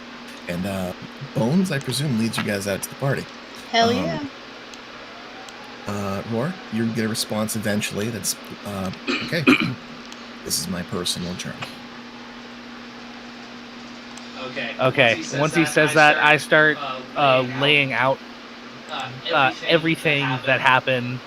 I was like, just noting down how I fixed, or what I did to fix Karn, stuff like that, and then leading into the fact that I had an out-of-body experience, saw Puriel, saw a void, and based on discussions, it sounds like it might be the Acerax machine causing this, but that also it is so dangerous that even as good as our group is currently, we will die horribly if we try to do it now. And then building off some of the doubling back to information about the conflux and other fun things, and like, oh yeah, and oh by the way, Karn possibly saw Omu before seeing the void. I forgot to ask him if he could remember the directions he was being pulled in and landmarks. I'll try and figure that out later, etc. Alright, there's another very long pause. It goes on for like 10 minutes, and you see the pen pick up and get put down. And get picked up, tap a few times, and get put back down. And eventually, this is a lot to process. I'll get back to you as soon as I can. I need to think and read some things. Understand. After the pen stops moving, I quickly grab it and write, understandable. I just got called a maester by an angel? Question mark? The response is very quick, almost immediate. Technically, question mark? Yes, period. Followed by, congratulations, Maester. I'll try to get back to you by evening tomorrow at the latest. I write my thanks and say, P.S. Apparently Karn is short for incarnation? That's an interesting one. You just get 3 dots and the pen does. The pen does not move at that point forward. It seems you've put several bugs in Crosp's ear. And after, about 15 minutes of corresponding back and forth, you're fairly certain he's not going to get back to you. He hasn't left you on red, but he didn't give you a response either. So, it is what it is. Yeah. I understand. I got the things out that I wanted to get out, and I will then just fall back into taking notes. All right. So at your leisure, out of game, when you have a moment, just jot down the stuff that you've passed along to Cross. It doesn't have to be Just, I touched this bases in the letters from home form doc, or form post. Okay, Just for continuity, because I know I will probably forget within a week or two. Okay, so while Roar's doing this, and while Leah and Biff and Bones are out going toward the party, Verdi, you've got a cat, you've got some things on your mind. What are you up to? Verdi's gonna join Karn and just kind of chill with them.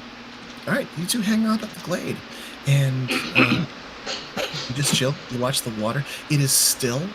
The water doesn't move, but the light seems to always catch it just right, despite there being clouds in the sky and just starlight to twinkle off the surface. Yep, smoking pipe. Offer pipe to Karn. See if Karn is amicable or not. I sniff the smoke. The herbs and pluckings are actually sweet smelling. There is definitely an undertone of like earthy, kind of like this would be spicy in your lungs kind of sensation. But it's not straight tobacco. It seems to be a blend of different things. This one is not sure what to think of that. This one thanks the Verdi for the opportunity, though. Verdi kind of shrugs the I figured since you could smell blood. And Karn, while you were in the grove, you smell all kinds of different new things. You smell the scent of moss, and as it tickles your sensory mask, for lack of a better term, you feel this wave of nostalgia kind of crash over you. Moss and ferns and pollen and that just moisture in the air, the scent of dirt, the scent of not decay, but the end result, the soil, the stuff that grows from it, the beginning of the end of a cycle of life, the green, the scent of the water, the stagnant puddles near the water, but the crisp and clear water as well, that almost ozone-like smell. It's calm and it's serene, and you got some things to think about, and this is probably the best place to do it. Yeah, I find like a nice. Well, I end up sitting like cross-legged next to the pool of water. I imagine Verdi's nearby. I kind of fold my hands into my lap and kind of stare into the depths. You stare into the depths, and unlike staring into the void, as you stare into the darkness of the pond, it is calming, the emptiness. But you know that deep down, there's something in there. Something familiar. That makes me feel more comfortable, and I bring out the... I forget what the spell shard, the speaking stone, whatever. It's called the spell shard, yeah. Yeah, the spell shard. My memory bank, and I start reciting what I saw again to the best of my knowledge into the stone. All right. So factoring in some of what the others have said. You collect your thoughts. You write in your journal. Verdi, you watch over Karn. You guys let me know if there's anything specific you do, whether you decide to take a long rest in the grove, or if you just watch the stars for a while. During this time, Bones, you are leading an entourage behind you with kegs. Wonderful. People have begun to play. Goddard is rocking a harmonica, something fierce. Zanin, the AG and half-elf, he is strumming along, and they appear to be noodling. Nothing specific, but the improvisation between the two seems to be doing pretty good. People are bouncing and dancing a little bit, clapping.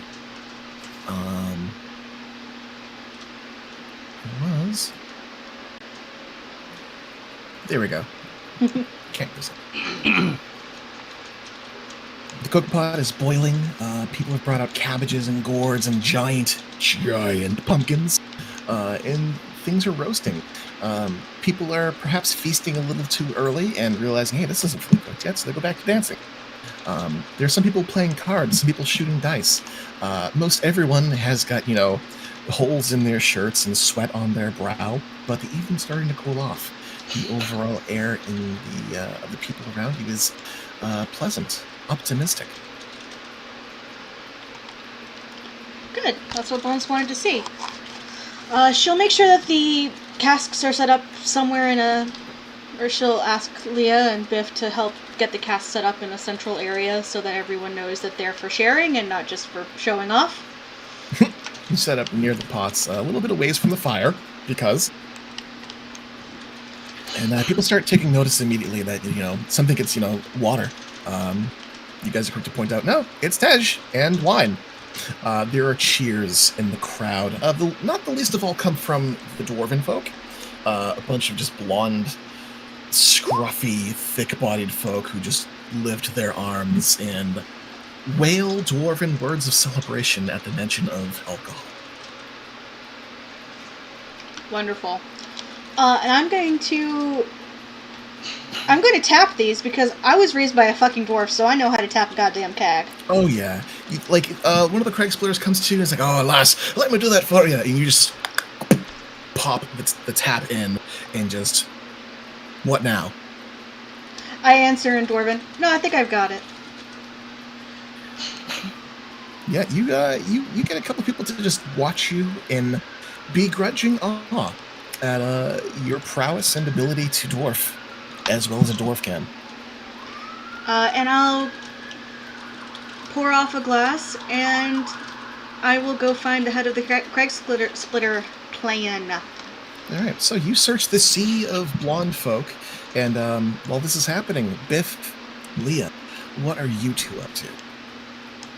Biff is trying to party with Leah, because Biff has never seen Leah just relax, whatever. So Biff is just nudging Leah to take a drink here, open up, talk about themselves a little bit. Because Leah's so guarded. Leah will get a plate of fixings. We'll get a glass of wine. We'll use prestidigitation to mull that wine because I feel like mulling wine. Fuck yeah. You use a little bit of magic. You flavor your wine with some spices. A little bit of orange zest. I'll chat with Biff and I'll do a little bit of people watching. All right. Biff, you probe into Leah's background. Is there anything specific you want to know about Leah? Leah, is there anything specific you want to share about your character?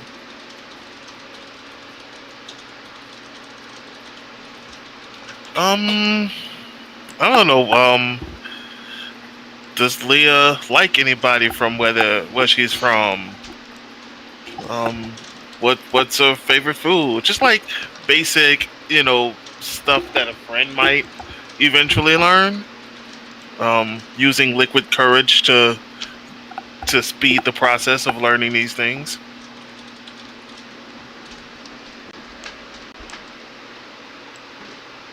As far as the question of liking people, Leo basically hedges with I'm not quite old enough as an elf to really be in that headspace. So,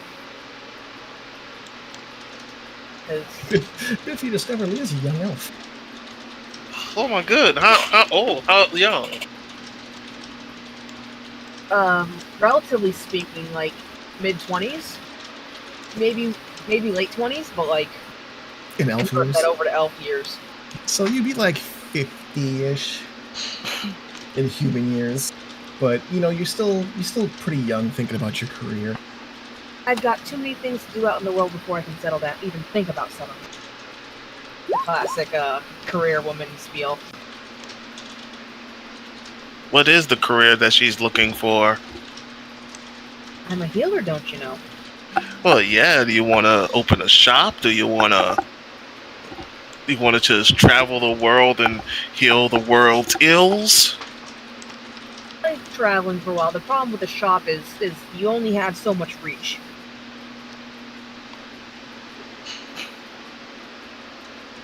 And in character. If that's the case, Biff, whenever Biff travel, if we ever split, Biff will make sure to send people to you. Biff tell people of all the great things the great Leah able to do. Leah nods her head in it and tells him that she appreciates that. Right, so you guys get to know each other. Let's see. Leah, you mentioned your people watching. Biff, you mentioned you're here to party. So, Leah, it doesn't take you long to find some people who've got some ills, got some moans. So you reach out, still back and forth with Biff. You do a little bit of healing here and there. You help, set some old breaks. Because, with magic you can fucking do that, I guess. Give some people, a once over, make sure, yeah, your heart's gonna be fine. Maybe eat a little less butter, that kind of thing. And you endear yourself to, a number of people in this community. Biff, I'm gonna try something. And how hard is Biff partying?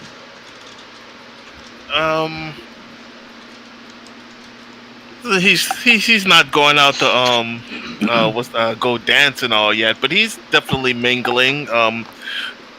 He's already met a few of the people in some of the fights and some of his wandering, so he's just like, "Hey, how are you? Good to see you again." How were the kids that were hiding in terror before? Less terrified? Good. All right. So as you guys reach out to your individual constituents, question mark. Both of you just roll some kind of charisma check. I imagine persuasion with advantage. Unless you want to be like mean, then you can roll intimidation if you want. But so you've endeared yourself to people in town. Biff, There is one in the pool. there's one in the pool. If you don't like your roll, you can re-roll it if you want to. I'm gonna let this ride. Biff. Right. You let it ride. So Biff, you reach out and start to break bread with people, and the kids seem to enjoy your presence. The adults, they still enjoy your presence, but you get the impression that people see you more as a funny man, like an entertainer, like a jokester. Perhaps one of the guys, but maybe more of like big arms, little head, knucklehead kind of guy. You are no less endeared to people, but you don't have that impression that Biff had back in your hometown. Biff versus Luca. You are definitely showing more Luca right now. The protector, the insurgent, the thinker, which, based on what you plan to do eventually, may be in your benefit. You've been unassuming before.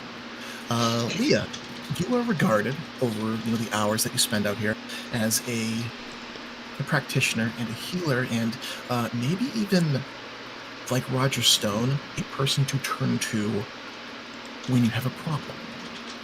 A person of counsel, of consulting, a respectable doctor. People assume the best of you. You're an elf. You're a healer.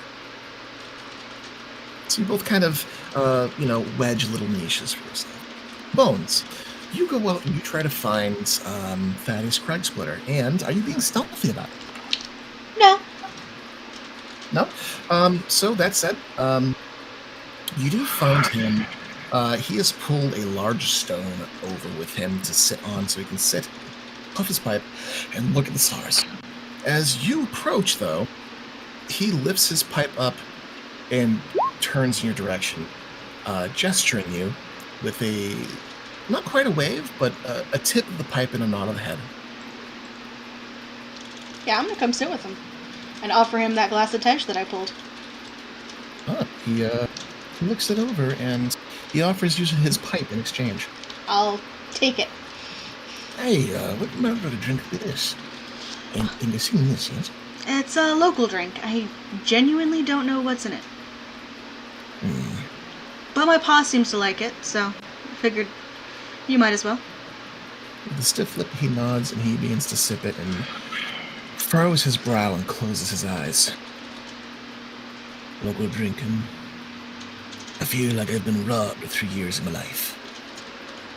knowing this has been around the whole time. Has your pale-skinned friend met you yet? Yeah. They mentioned that you didn't want to talk to me directly. No, not quite yet. Not for what the things we've been planning and things we've been fixing. I felt it prudent to springboard it off of pardon me saying, someone of a lesser conviction. You seem like a strong woman, Lady Darkmoon. Strong feelings about your home turf. And to make sure nothing I said was out of line. If I bring it to you myself. Nothing you can say to me would be out of line.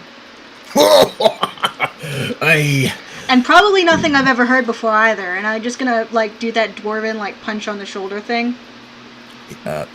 Roll me an attack. Oh, Lord. Dex-based or strength-based, your choice. This says rapier, but it's not. Alright, so just your attack with your proficiency, so rapier would work. Ooh, that's disappointing. Damn! You strike him in the shoulder, he doesn't rock, but you do see no. that his nice overcoat does ruffle and shift against your fist. And he chuckles. Hey, that's a nice hook you've got. It really isn't. That was terrible. No, but it takes a bladder of steel to be striking a dwarf and things. You say your paw's a dwarf, huh? Yeah, Thorak Redstone. Redstone. Can't say I know the name. I'd like to meet the man at some point. Hopefully. A peculiar creature like you must be an interesting man. I mean, he mostly took me in to help him run the shop. Prudent and shrewd man. Your pale friend. They mentioned the riding birds yet. He kind of closes one eye and looks you over. Already mentioned the riding birds, didn't they? Yeah. Already Okay. mentioned everything. Yeah, they did. You said that they need help procreating, so it's really easy to control their population? Aye. Can't do much of anything without a helping hand. But they're loyal beasts. I trust them a little more than I would trust a horse. And they're vegetarians, yeah? Aye. Oh, we've got a fuckload of vegetables. I feel like that's a good idea. He gives you another nod, and he takes the pipe back from you to take a drag before giving it back to you. Aye, long-term plans. Speaking of, I think you're fixing for plans of your own, eh? I have some thoughts about where I'd like to take the city, yeah. But first, I know that you had talked to Biff about reinforcing our area, and I don't think you're incorrect about that either. He nods slowly and looks about. Seen this place on the way in, and the deeper the woods, the more ravenous the dead. Desert's been protecting us from those who've got skin to slough off. Skeletons don't make it through the winds. But cloud cover and the grass and whatever it is Forge Lord's kin done in that place. Things changes are happening. I think Potentially dangerous change. I think you're right. Biff mentioned that you both were going to work together to do some reinforcement, and I think that's a really wise idea. He nods. Strong back, that one. Seems to understand the importance of keeping folk protected. It's another story. Not keen on asking. If he's willing to put his back into it, I'm willing to work with him. Biff is a good one. Seems a sort. Very human. I've also asked back the guards that disappeared in the night. I'm hoping that if we offer them amnesty, we'll stop hemorrhaging guards. Well, you can lead a horse to a water, but you can't make him drink. That's why you don't trust horses. They may come, they may not. Best be prepared in the worst case scenario. Oh, yeah. With folks on their way, eh? Yeah, there are. They're still a couple weeks out, though. Aye. Well, me and mine know how to handle a sword and a shield. Worst case scenario, making lemonade. Good to know. I'll let Goddard know. I think I'm pressing him into service there. He nods. Aye, shrimpy man. Like to see him throw down someday.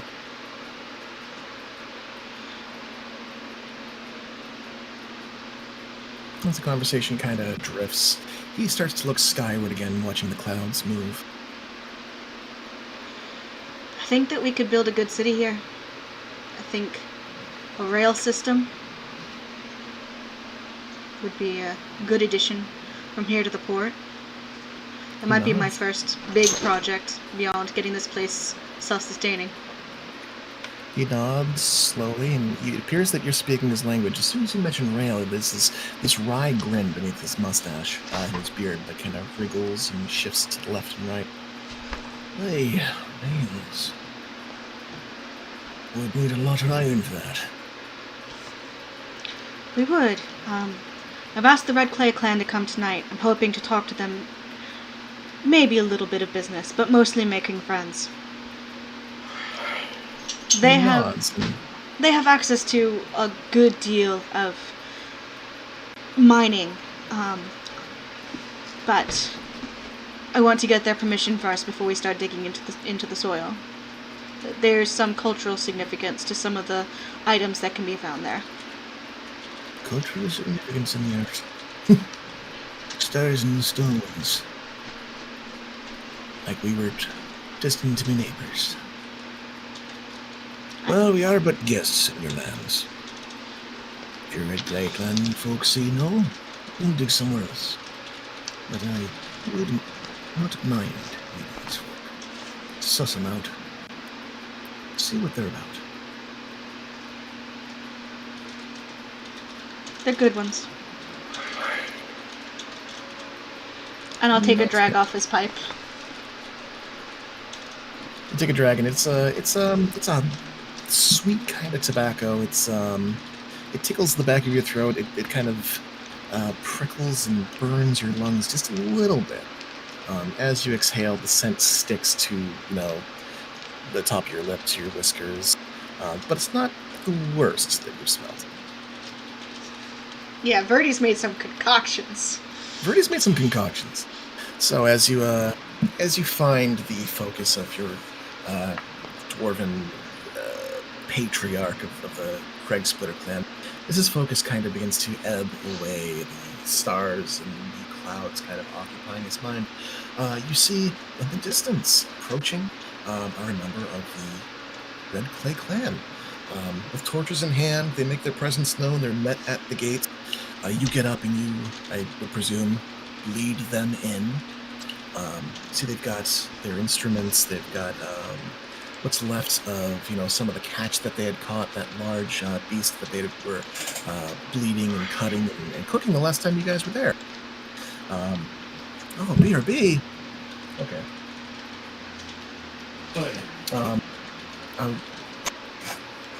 I'm going to pull back for just a moment.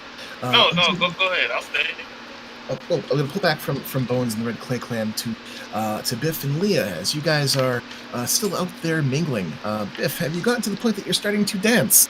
Leah, what the fuck are you doing, Leah? You still just people watching, hanging out, and eating and drinking some wine? Pretty much. All right. Biff's gonna pull Leah to the dance floor. Leah, you're pulled to the dance floor. Do you resist? Leah will make a token gesture to slip away into the crowd, but Okay. Both of you can make performance checks as Biff leads and Leah begins to try to follow, or perhaps do something. Okay. I'm mad at this. it's not the dancing I'm good at. A number of people are drinking, and a number of people want to show you guys how to dance. Leah, you try to pull away here and there, and it doesn't quite catch. There are more people here who are looking up to you as this stalwart and maybe a little bit stuffy healer, and they're just trying to help you as best they can to get you to get some moves, and you guys are kind of stuck here for like an hour or so. As you guys begin to potentially get pulled into carousing, pulling back a little bit further, Verdi and Karn, you guys have been there for like an hour and a half in the glade, at least long enough to get a short rest in. Do you guys occupy yourselves with anything else for the evening? Yeah. After recording my thoughts and putting the spell shard away and being quiet and just enjoying Verdi's company for the remainder of the hour, gazing into the pool. This one will need to go south soon.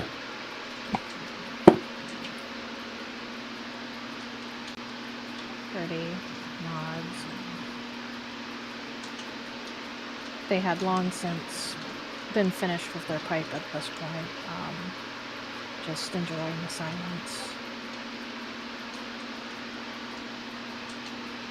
This one does not need to rush, but this one must find answers. Well, we do have some work to do. There's the sleeping giant in the area. There's the commission coming in a week's time. I don't know if I might go back to Manzaru or not at this point. It really depends on what happens. But I do want to go south as well. There is lots of uncharted areas.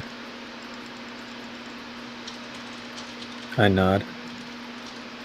This one thinks that these ones should wait for the commission to arrive. I kind of make a vague gesture. Do things until they arrive, and then decide how to proceed. This one would like to know more about the places this one saw. But this one does not know where to find these places. These ones know of some of these places. This one will speak with these ones when the time comes.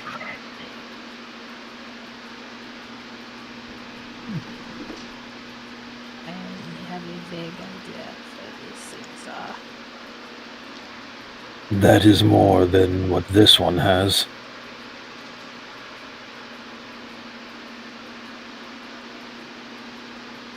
I will show you on the map. But it is still just vague. Then these ones will find them.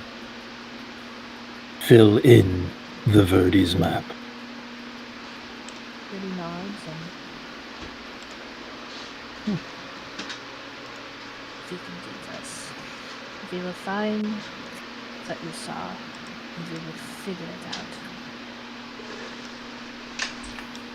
And face the void when these ones are ready.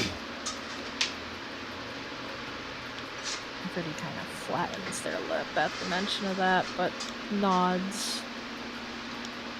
It is burning the afterlife, is it not? It tried to eat this one. Yes.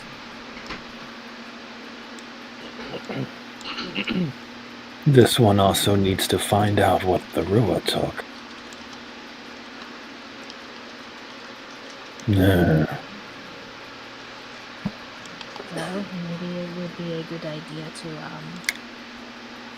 head back to Manzaru for a little bit, resupply, and then head south. Maybe. We can think about it. We have time. I nod. Speaking of time, this one gave this one's word. And I pull myself up to my feet.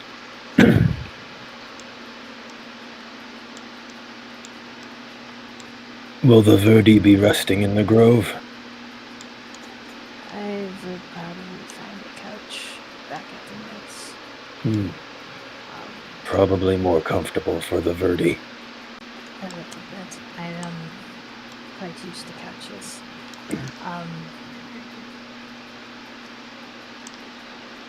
The moss here is very soft. It is peaceful, but I don't want to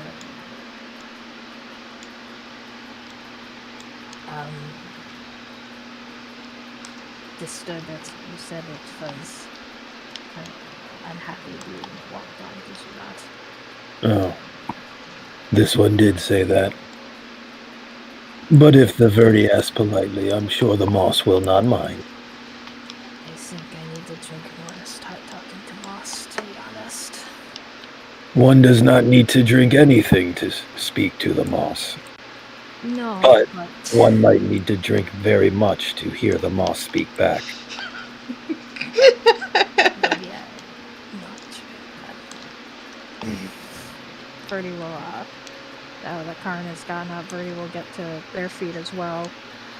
I will find a bite to eat and then hide. If the Verdi requires help, this one is willing. Help?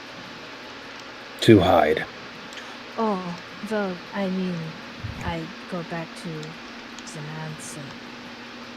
This one can make a distraction. And... This one can turn into a giant beast. Well, if it comes... No one will be watching the Verdi.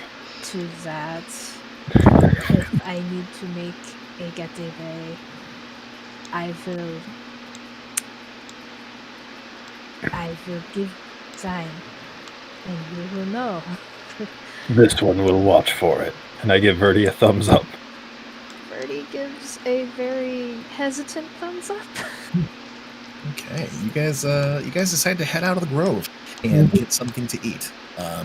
Verdi, there's a lot of people out there in that party. Karn, there's a lot of people in that party.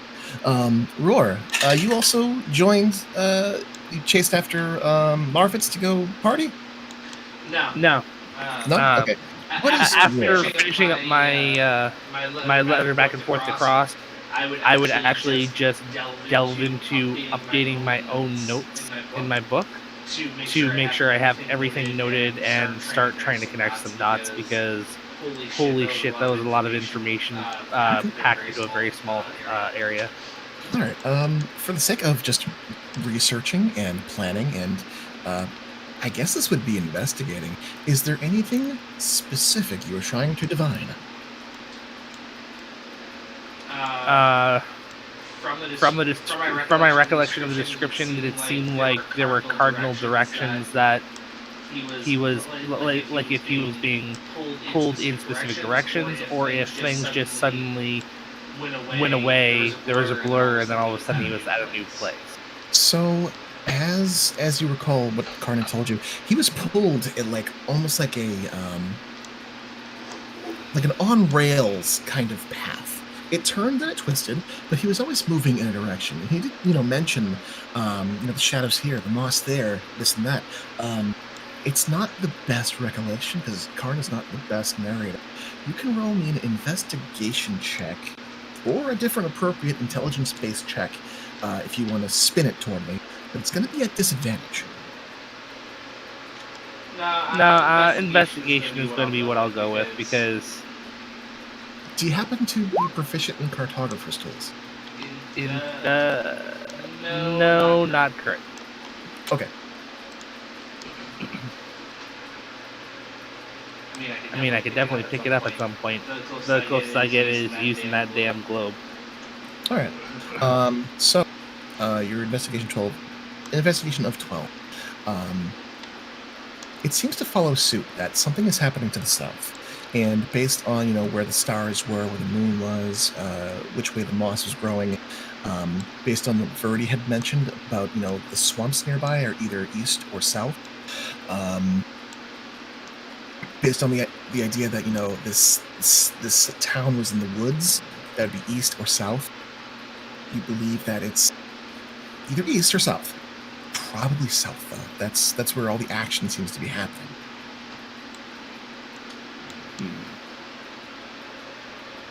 So then, with it feeling like it was all south that everything was in,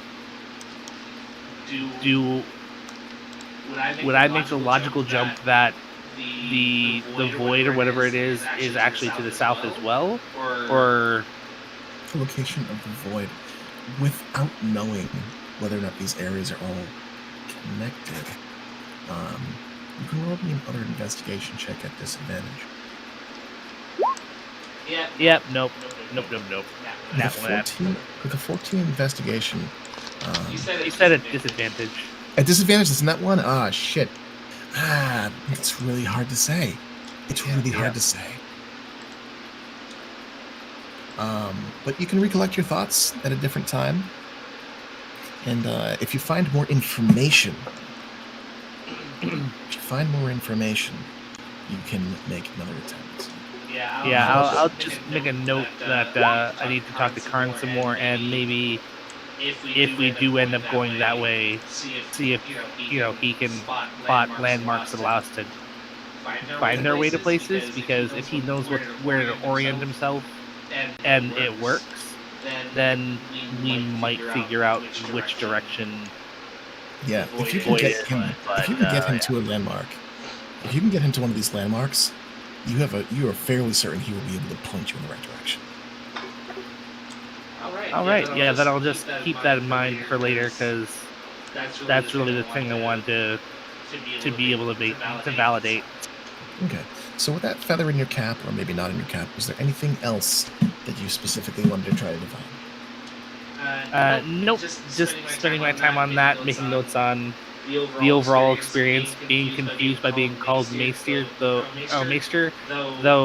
technically that was a graduation to Maester class for what he did, but at the same time, as you recollect your thoughts, and you think about the exchange, and this out-of-body experience is very vivid in your mind. It's not like a dream. It's like you were there, because you were.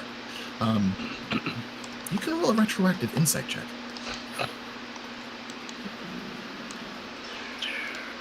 Retroactive.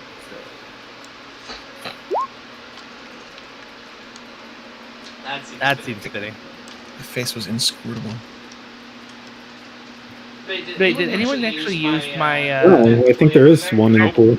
There's one Still there. Okay, yeah. I tried to live with that roll. Imagine if he rolls on that 20. Wouldn't that be something? It was With an 11. With an 11 insight? And with her not trying to deceive you, not trying to defer or hide her intention, you realize when she addressed you, she corrected herself.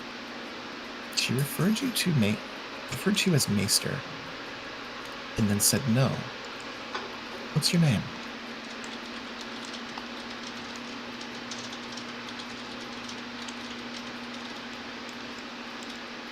Oh yeah, she did. But wait, wasn't there a second bit to it? Was it what's your name now? Your form had changed. What's your name? Huh. Look at the actual, so I do have it written down. Welcome, Maester. Your form has much changed since the last time we... No. More than the form. What name have you?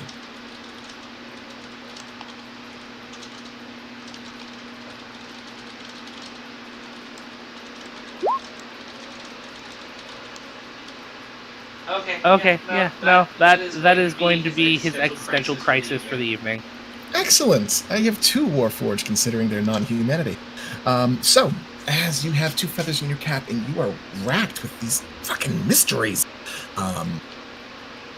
in addition to the mysteries you've already stumbled upon in this area, there's still landmarks you haven't seen in this one part of the world, and then even further outward, more shit that you guys have yet to explore. With time perhaps at your fingertips, you are left with more questions than answers. And an immortal body to perhaps figure it all out.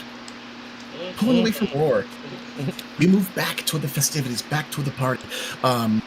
Bones, the Red Clay Clan has arrived. Deadeye has not made it. But one of the elders, the elder males of his tribe have arrived, and they are here to party. They kind of linger around you until you begin to, move people around and Oh yeah, I'm making meet introductions. them together. Yeah. You give them direction. They start playing their instruments, and the party revs up. They bring some of their blood wine. The humans are reluctant to try it. They try it, and they start getting fucked up. Love it. Bones, are you partying? Bones is gonna party a little bit, yeah.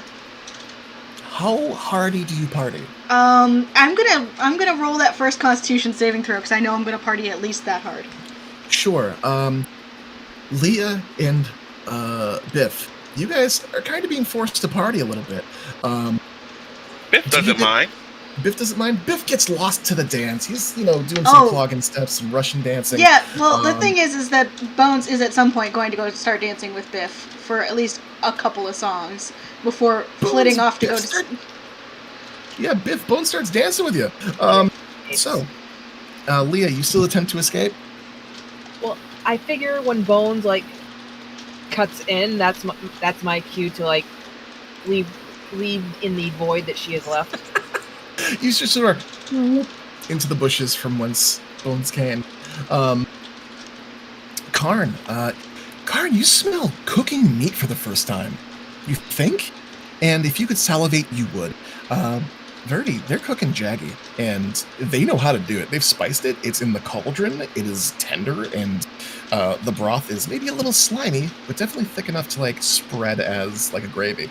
There's spices, there's gourds, there's giant zucchinis and cabbages all cut up, and onions, and all this really fragrant stuff. Karn, this is an experience for you. Verdi, this smells a little bit like home.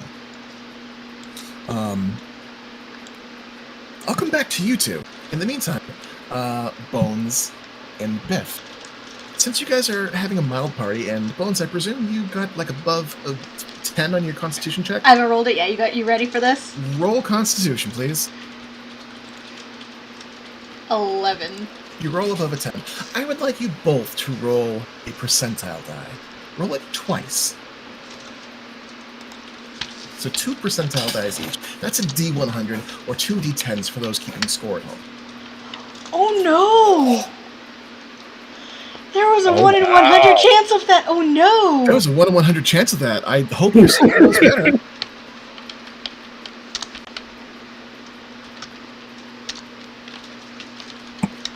Thomas gave me his real die. Ouch! 23. Still right, bad. So add your level to that 23, and what do you get? Your total character level.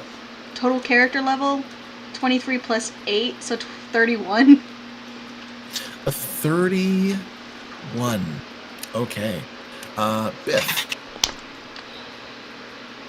Biff, when you roll your die, take the higher of the two and add your total level to the total number.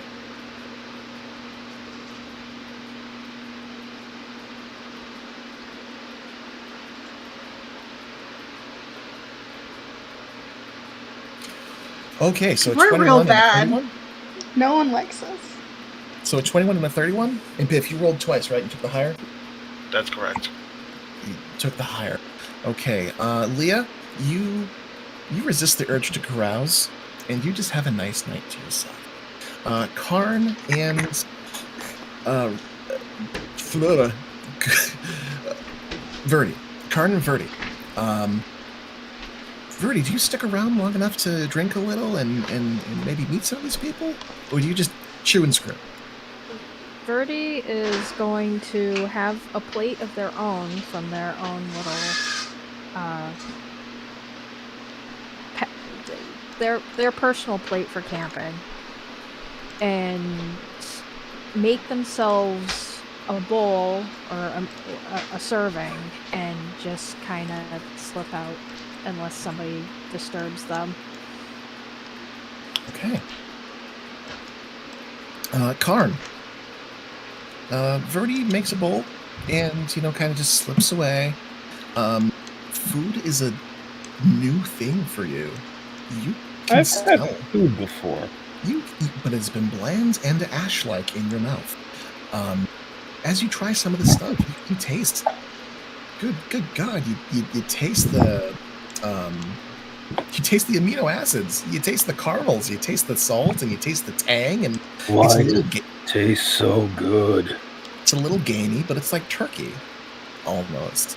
And there's like whole onions, and there's like whole cabbages, and Karn experiences food, maybe real food for the first time. Oh. How long does Karn hang out and party for?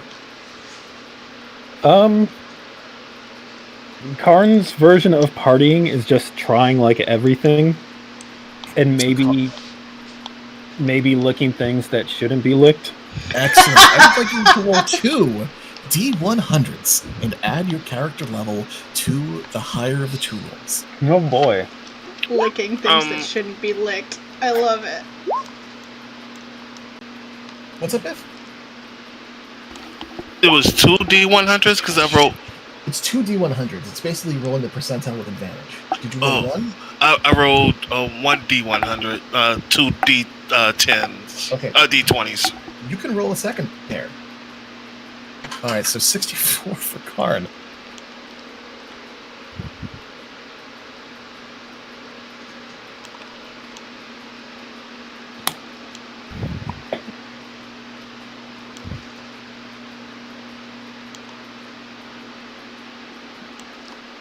That changes the answer considerably. That's going to be 98. No, 98. 98. Okay. So, as the night grows long, and as those of you who dance, and those of you who drink, and those of you who are maybe a little tipsy and maybe a little hungry make some questionable decisions, the evening stretches. You absorb and soak in the good vibes, the music. The Red Clay Clan is breaking bread with the Craig Splitters. They're talking. Bones, you keep close. You see they're not talking business. They're talking about grooming and managing whiskers and just enjoying the dirt and the soil and learning a little bit about stone speaking. They're playing nice. They're being good. With a 31 Bones, some things happen. With a 64 Karn, some things happen. Biff, with a 98, some things happen.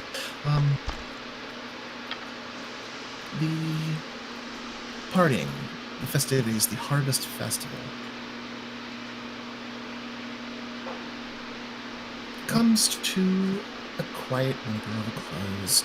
Some people remain out under the stars sleeping and wake up with hangovers. Some people return to their tents and sleep. Some people return to the mats.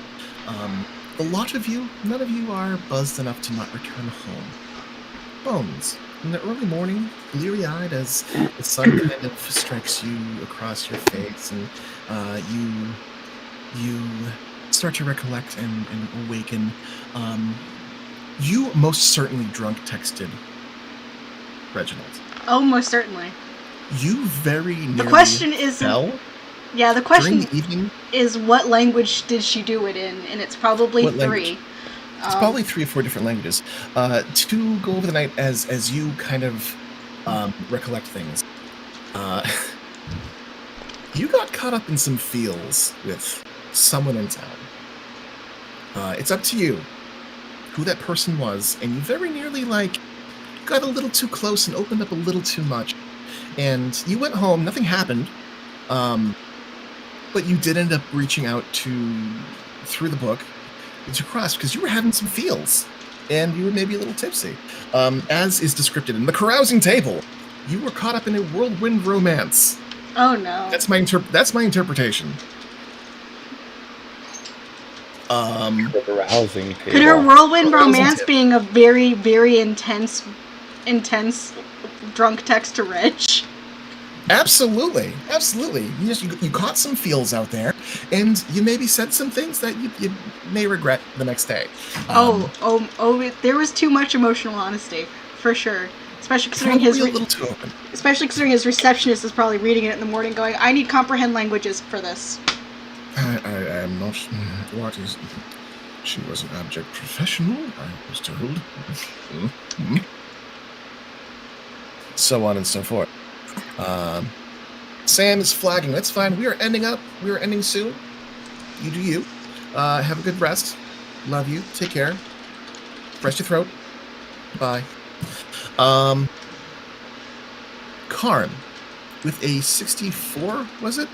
The 64, you managed to discover gambling.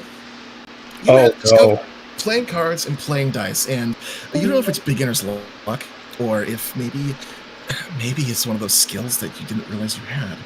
But you come home 10 gold richer. This one only barely knows the value of money. What does this mean? It means you swept some people and some people sucked. This is interesting because I have no money on my character sheet, so someone spies you and then you won a shit ton. I will treasure this 10 gold forever. 10 gold forever. You'd also wake up with your face kind of smeared with like leftovers of food. Not because you passed out, because you can't get drunk. But you really haven't washed up yet. Very late in the night, I just went to the pool and just started talking to Naya. Not even sure if she even if you brought food to share. This one does not have any food. So you clean up. You don't have any food, but you clean up. And you guys chat for a while. She tells you about the things that she's seen underneath the water and the strange life that's down there. She can feel fish somewhere. Somewhere she can sense them, but she's not sure where. This is amazing to Karn, since like a couple days ago, this was just a mud wallow. Yeah, she's not sure how far away they are, but all the streams did it. And she kind of feels like maybe from here, there might be something going on underground with like the groundwater, like underground streams or some such. She hasn't found an end to this maze yet, but she can always find her way back to the glade. So you wake up, with that. Biff, I need you to roll 4d6. Okay.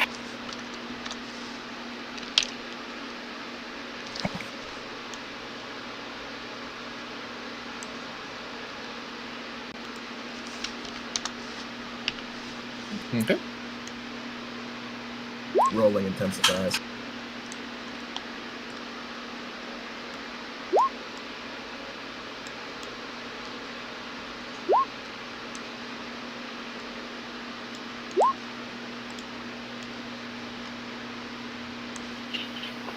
That is 2, 5, 3, and 3.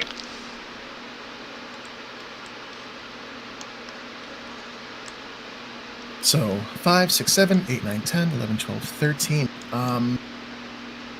So by setting Karn up during this new experience of gambling with cards and dice and a little bit of showmanship on your own part, you inadvertently set him up to be perceived as maybe a ringer, while you yourself were actually the ringer. People didn't assume anything from you because you're kind of a knucklehead. They didn't believe that you had a poker face. As you wake up the morning after, a little bit buzzed, 130 gold richer. Hey. Your carousing becomes the stuff of local legend. The drinking, the dancing, and the gambling. How on that day, a man from Gilneas, a goddamn potato farmer, swindled a handful of Flaming Fist mercs out of all of the money in their shoes. And a pair of very nice shoes. While the Warfor licked the table. While the Warforged licked the table. So, y'all partied. Y'all had a great time. People broke bread. There are some cats in town who have made camp near the refugee camp. Bones just talked to Deadwood about how she forgives Reg. Oh man, Deadwood he's there for you, but he's got. It's like when you can't give someone advice because they're not going to remember it. Yep. That sure is a hard place to be in, I'll tell you. All right, so you guys, you awaken one by one. You prepare your spells for the day. You look out into the onset of the morning, realizing that it's going to be about another week and a half for the commission to get back. Karn, you had mentioned the night before. Well, why don't we go out and do things? Why don't we go out and explore, and then when the commission gets here, move on from there. Something to that effect. Something to that effect. So, next game. Y'all guys just tell me what you want to do. This might be downtime, but there's a lot to explore. There's a lot to build. There's a lot to farm and prepare for. I will be available in IMs, but tonight's game is over. That's cool. I gotta figure out what and write what Bones wrote to Reg because that's fucking hilarious. It might be a good idea. It might be a good idea. He's a wizard too, so unless you're speaking Langmare, he'll probably understand what you're saying. Well, his secretary might know. I mean, she probably defaults to Draconic, but it's probably like Draconic but with like weird elvish handwriting. All right. Really Draconic words spelled out in Elvish. Oh God, it's like Japanese romanization. Yeah. Or Oof. English in kanji. Actually, Yeah, that's the one. that is one of her shorthands is Draconic written in Elvish. Nice. So. It's an effective code. English. Well, thank you guys for game. It looks like streaming has fixed the fucking problem. I think it's hilarious that's the answer. It's not the answer, it's a stopgap, but man. I just think it's funny that I keep saying these random things that, well, maybe if we try this, it'll work. And somehow it works. Somehow So, it worked. something I'd also like to point out is I ran into that glitch when I first tried to get in. And since I switched over to the manual keybind push-to-talk, the ghetto-rigged push-to-talk, I haven't had that issue either. Yeah, so we ran into this before with Cece, is that if she was set to voice activity, muting herself could be used as a stop, an on-off switch. It seems to be that when you use push-to-talk, and I'm just guessing here, this is just, conjecture, I think That's all we have. when you untap the push-to-talk button, it stops transmitting data. Whereas if you're set to voice detection, it's always listening to your mic, so it's always pinging data. I think when you're part of the stream, you are connected to that data stream, and it's just listening for you later. So push-to-talk is likely a less bandwidth-intensive method. They're probably using some kind of workaround to put less strain on their servers. But the drawback is buffer. We must communicate all of this to Elaine. Please, I've not. It's too much information. Why is there a cat writing words?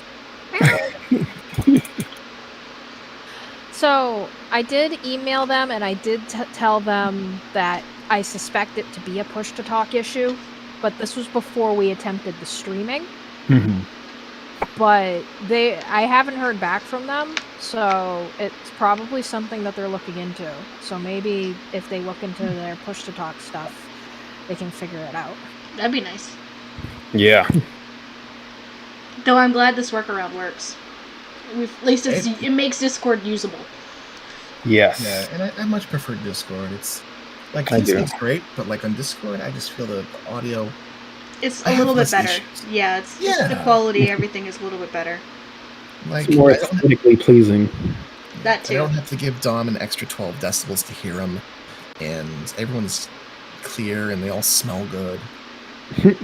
You know what would be really funny is if you streamed a picture of a random NPC. Like open up a picture that you use for an NPC, and that's what you're streaming is just a picture.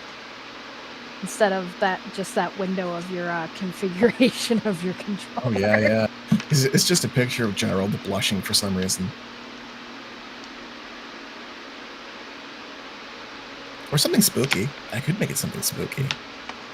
Spooky's good. I need to draw something spooky that you have mentioned, so... What do I have that's spooky? I can get a spooky. Karn doesn't need any more spooky. Karn has plenty of room in his big Warforged heart for spooky. No, he doesn't. He ate so much food that he is actually full. Oh, Karn, by the way, what flaws does your character have?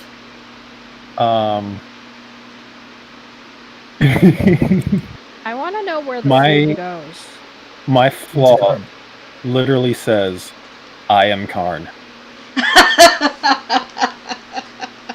Alright, cool. I don't remember if there was like a mechanical thing where I was making you like eat shit whenever you tried to do dexterity or whatever.